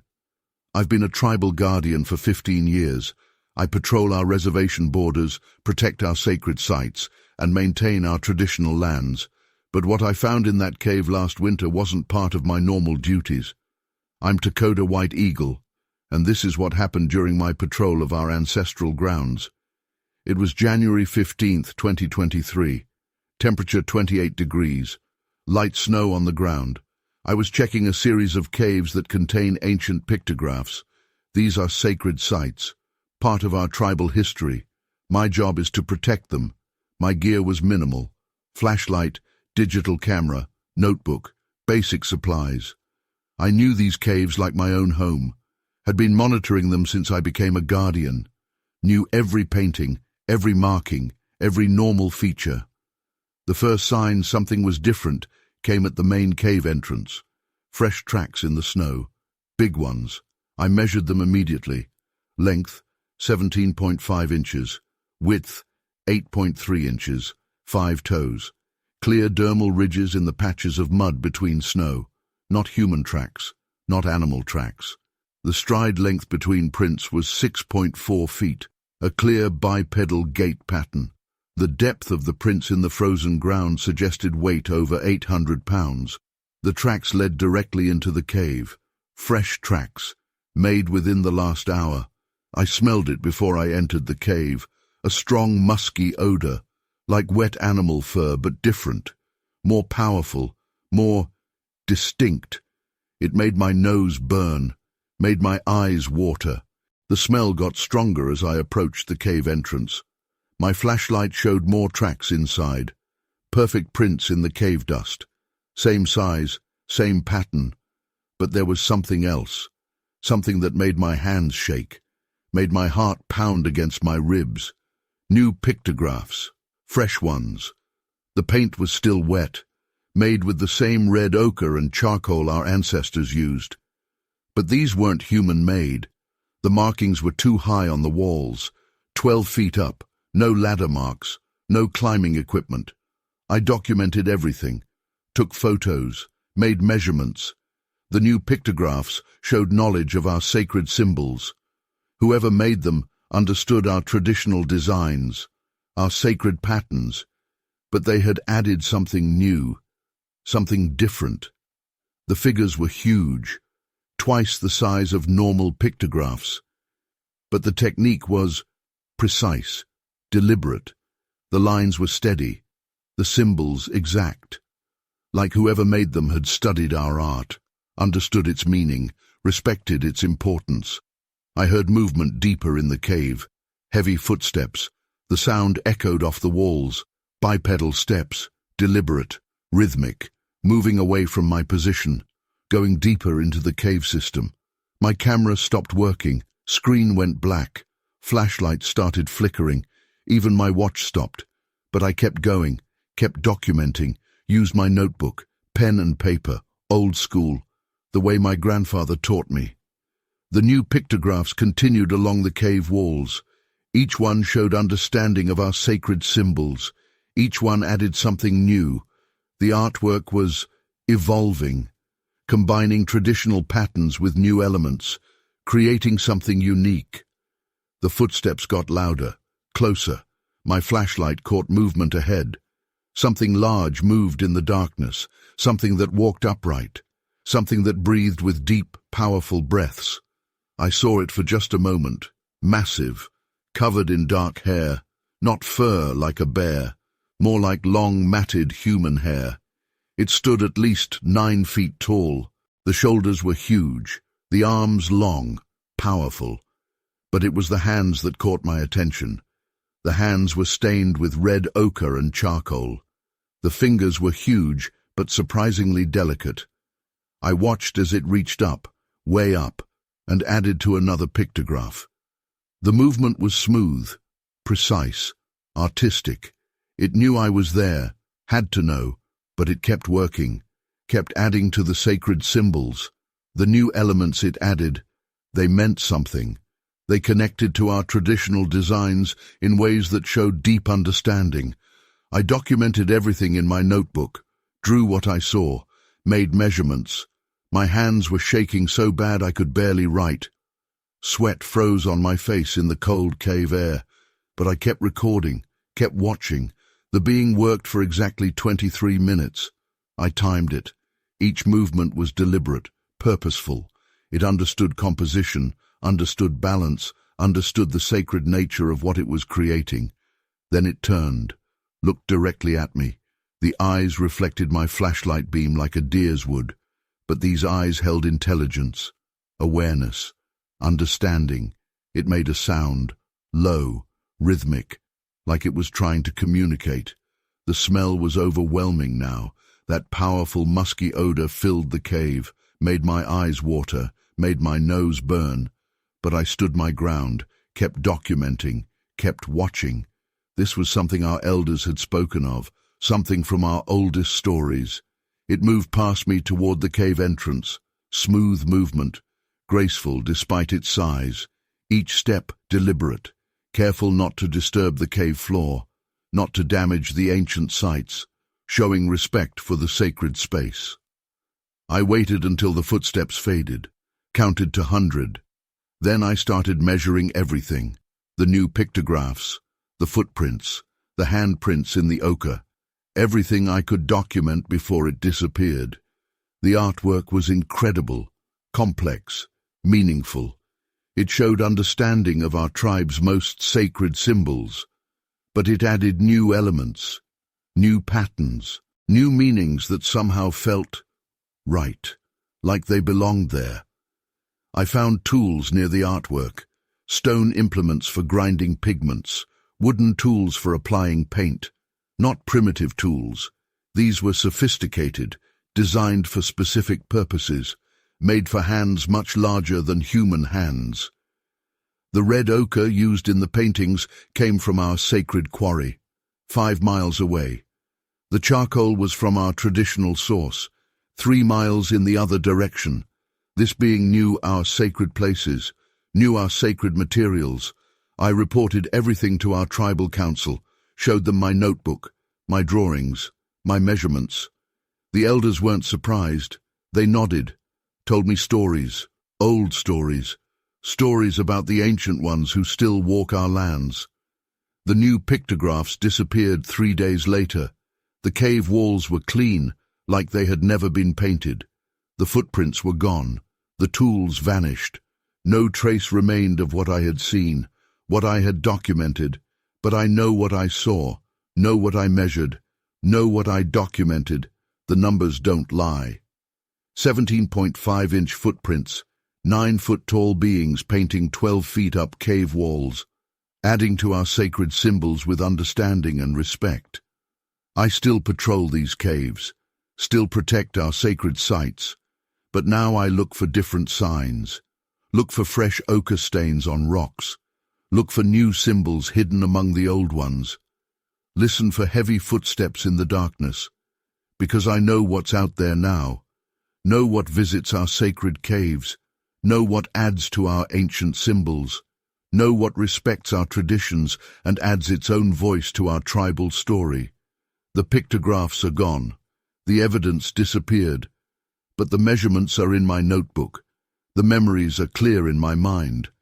And sometimes, when I'm patrolling late at night, I catch that musky smell on the wind. Hear those heavy footsteps in the distance. See fresh paint on the highest cave walls.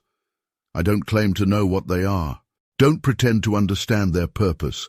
I just know what I saw, what I measured, what I documented. Those are the facts, the evidence. Make of it what you will. But remember, our elders speak of many things that walk these lands, things that were here before us, things that understand our sacred symbols, things that still add their voice to our tribal story, whether we can prove it or not. Story 19.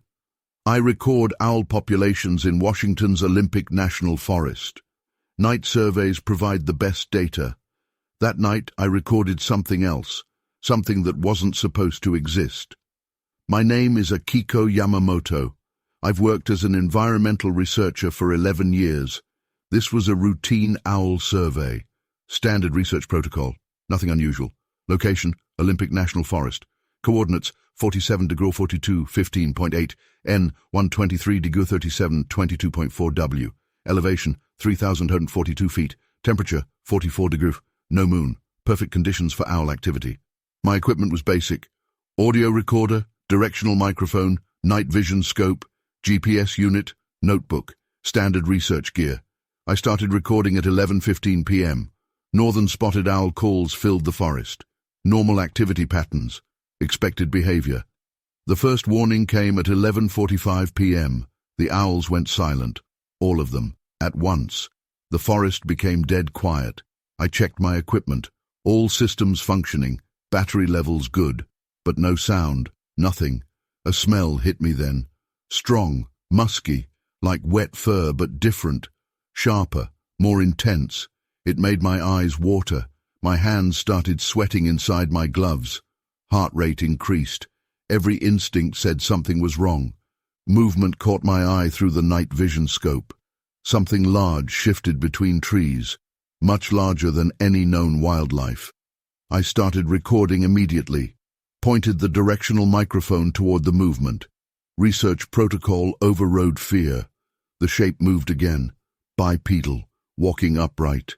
Each step covered at least 6 feet, silent despite its size. The scope showed details. Height estimate, minimum 8 feet. Weight estimate, 700, 800 pounds. Covered in dark fur. It moved with purpose. Each step precise, controlled, deliberate. Not like any known animal behavior. The audio equipment picked up something. Low-frequency sounds, below normal hearing range, but the meters showed activity. I adjusted recording levels, captured everything. The sound pattern was clear, 3 distinct tones, repeated. The creature stopped, turned its head. The night vision scope showed its face in green monochrome. Details became clear. Heavy brow ridge, wide nose, eyes that reflected like mirrors in the infrared light. My hands shook harder. The scope image trembled. But I kept recording, kept documenting. The creature took 1 step forward. The ground vibrated slightly. Another step, closer now.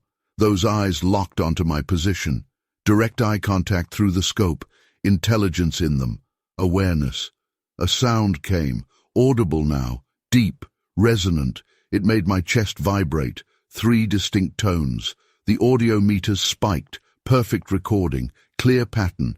Clear purpose in the sounds. My legs felt weak. Sweat ran down my back despite the cold. Heart pounded against my ribs. The creature took another step. 30 feet away now, close enough to see muscle definition under the fur. Another sound came, a series of clicks and grunts, rhythmic, patterned, like language. It raised one hand, pointed directly at my recording equipment. The gesture was unmistakably human. My fingers went numb. The scope nearly slipped.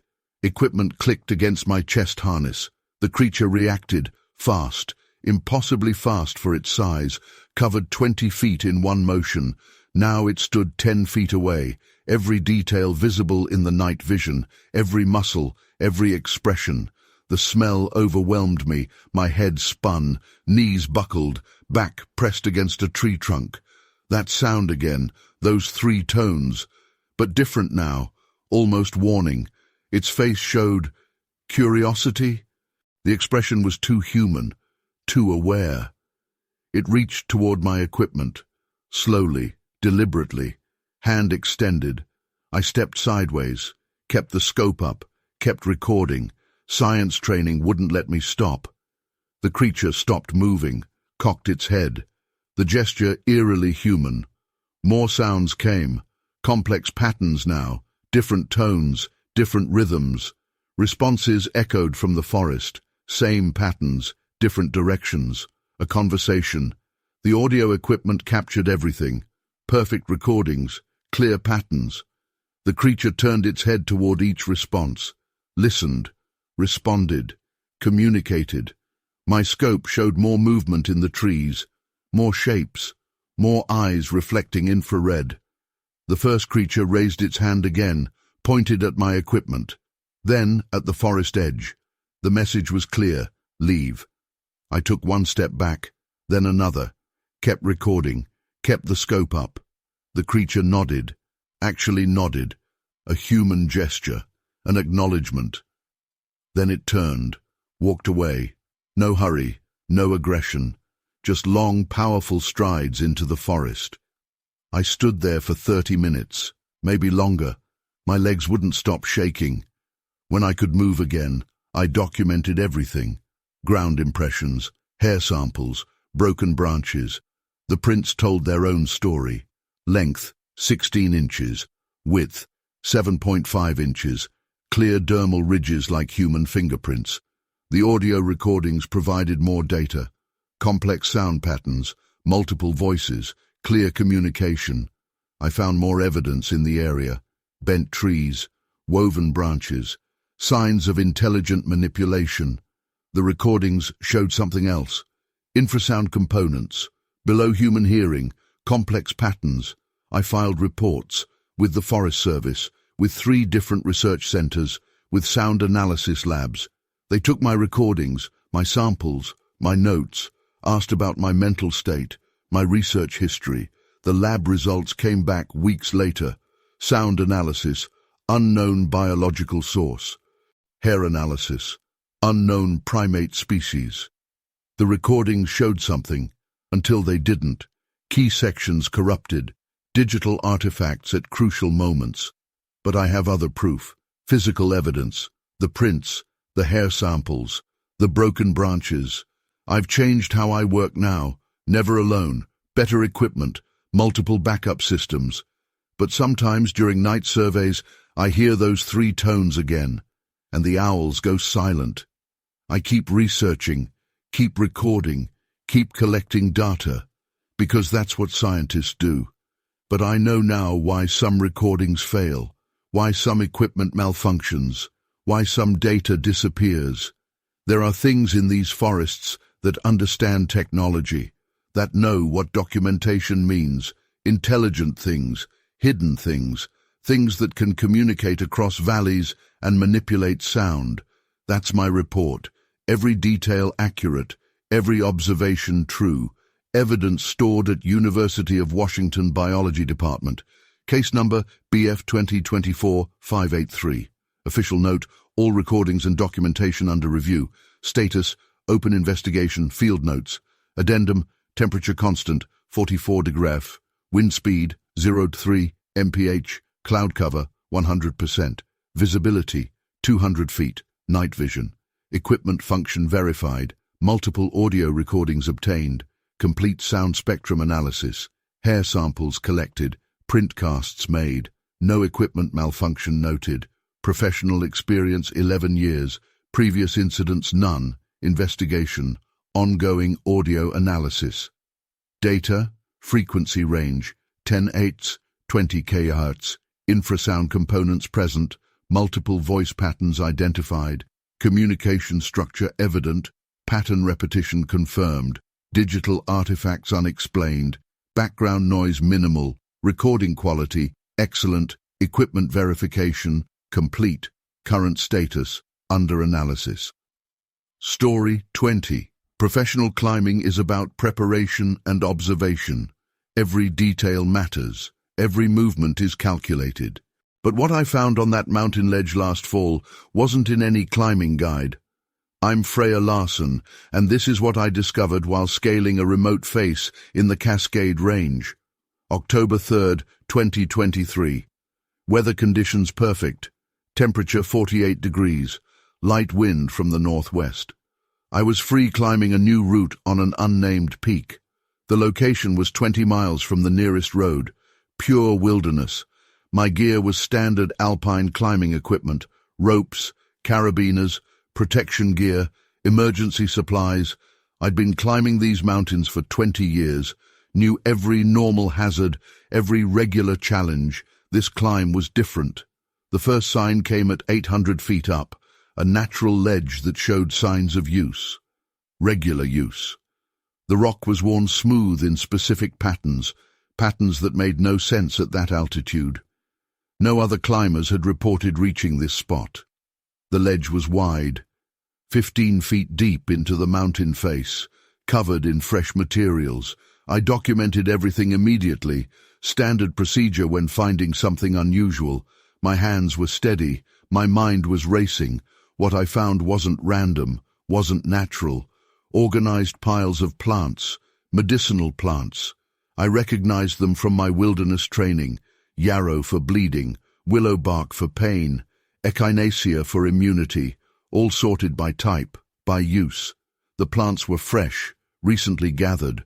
Some still had morning dew on them.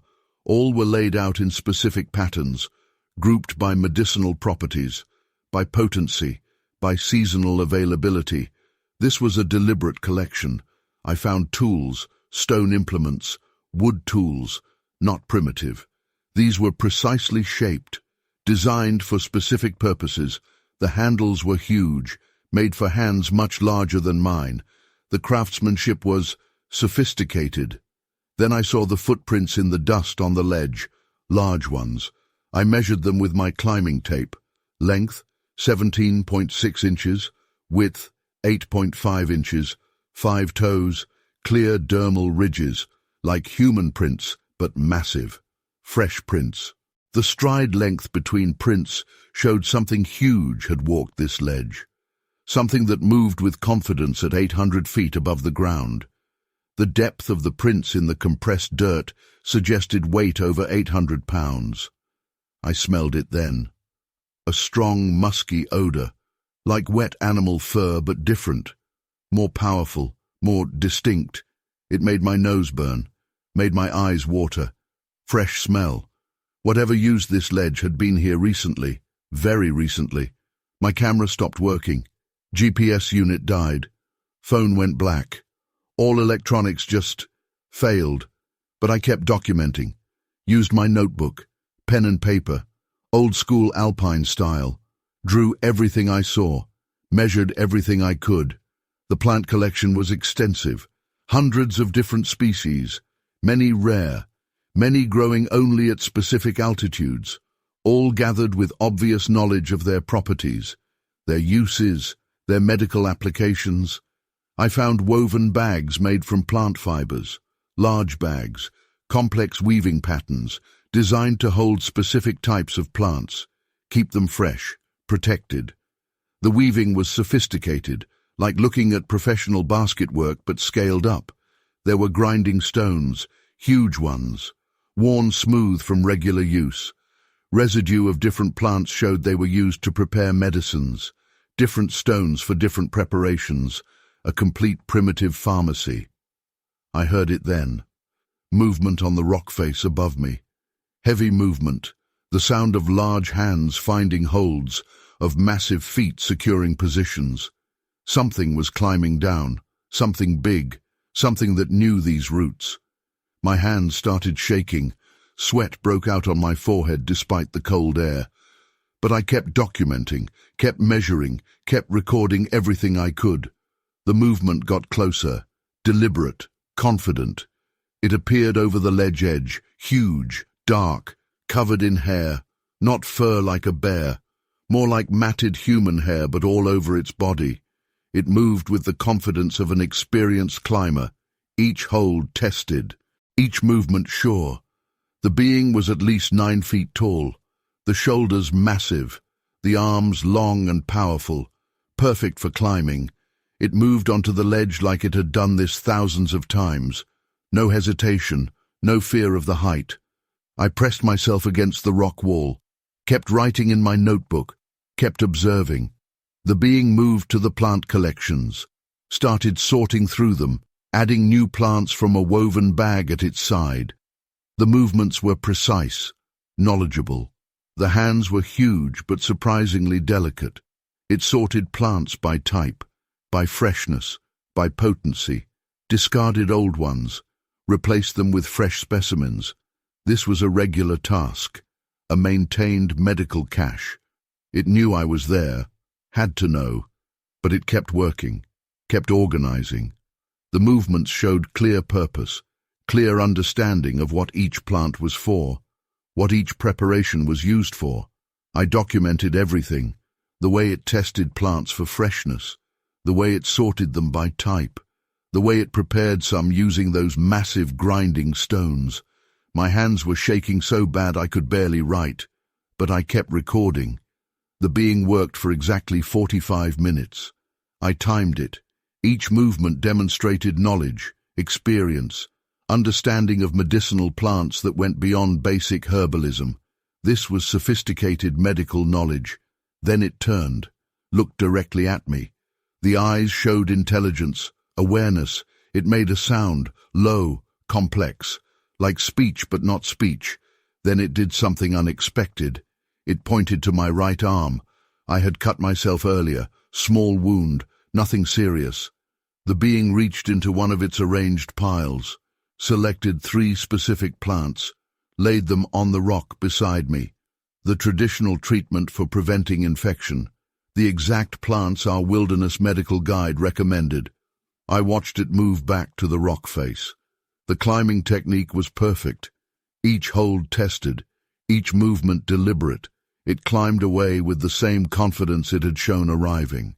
Like 800-foot cliff faces were just another path. I waited an hour, documented everything, collected samples of the plants it had left, photographed the entire ledge once my camera started working again, measured every footprint, every tool, every woven bag. The samples disappeared from my gear bag that night, the photos corrupted on my camera. The notebook vanished from my tent. No evidence remained of what I'd seen, what I'd documented, what I'd measured. But I know what I saw, know what I measured, know what I documented. The numbers don't lie. 17.6-inch footprints at 800 feet elevation, 9-foot-tall beings maintaining medical caches on cliff faces, showing advanced knowledge of plant medicine. I still climb these mountains, still explore new routes, but now I look for different signs. Look for worn ledges too high for normal use. Look for plant collections in impossible places. Listen for movement on rock faces that should be unclimbable, because I know what's out there now, know what maintains medical caches on these cliffs, know what climbs these faces like we walk paths, know what understands plant medicine better than our best herbalists. The samples are gone, the photos are gone, the documentation is gone, but the measurements are burned into my memory. The numbers don't lie. Something was there that day, something intelligent, something that understood medicine, something that still uses these mountain ledges as its pharmacy. I don't claim to know what they are, don't pretend to understand their purpose. I just know what I saw, what I measured, what I documented. Those are the facts, the evidence. Make of it what you will. But remember, when you're climbing in these mountains, pay attention to the ledges. Look for plant collections in impossible places, because something else uses these cliffs. Something that knows these peaks better than we ever will. Something that still practices medicine on these high mountain ledges.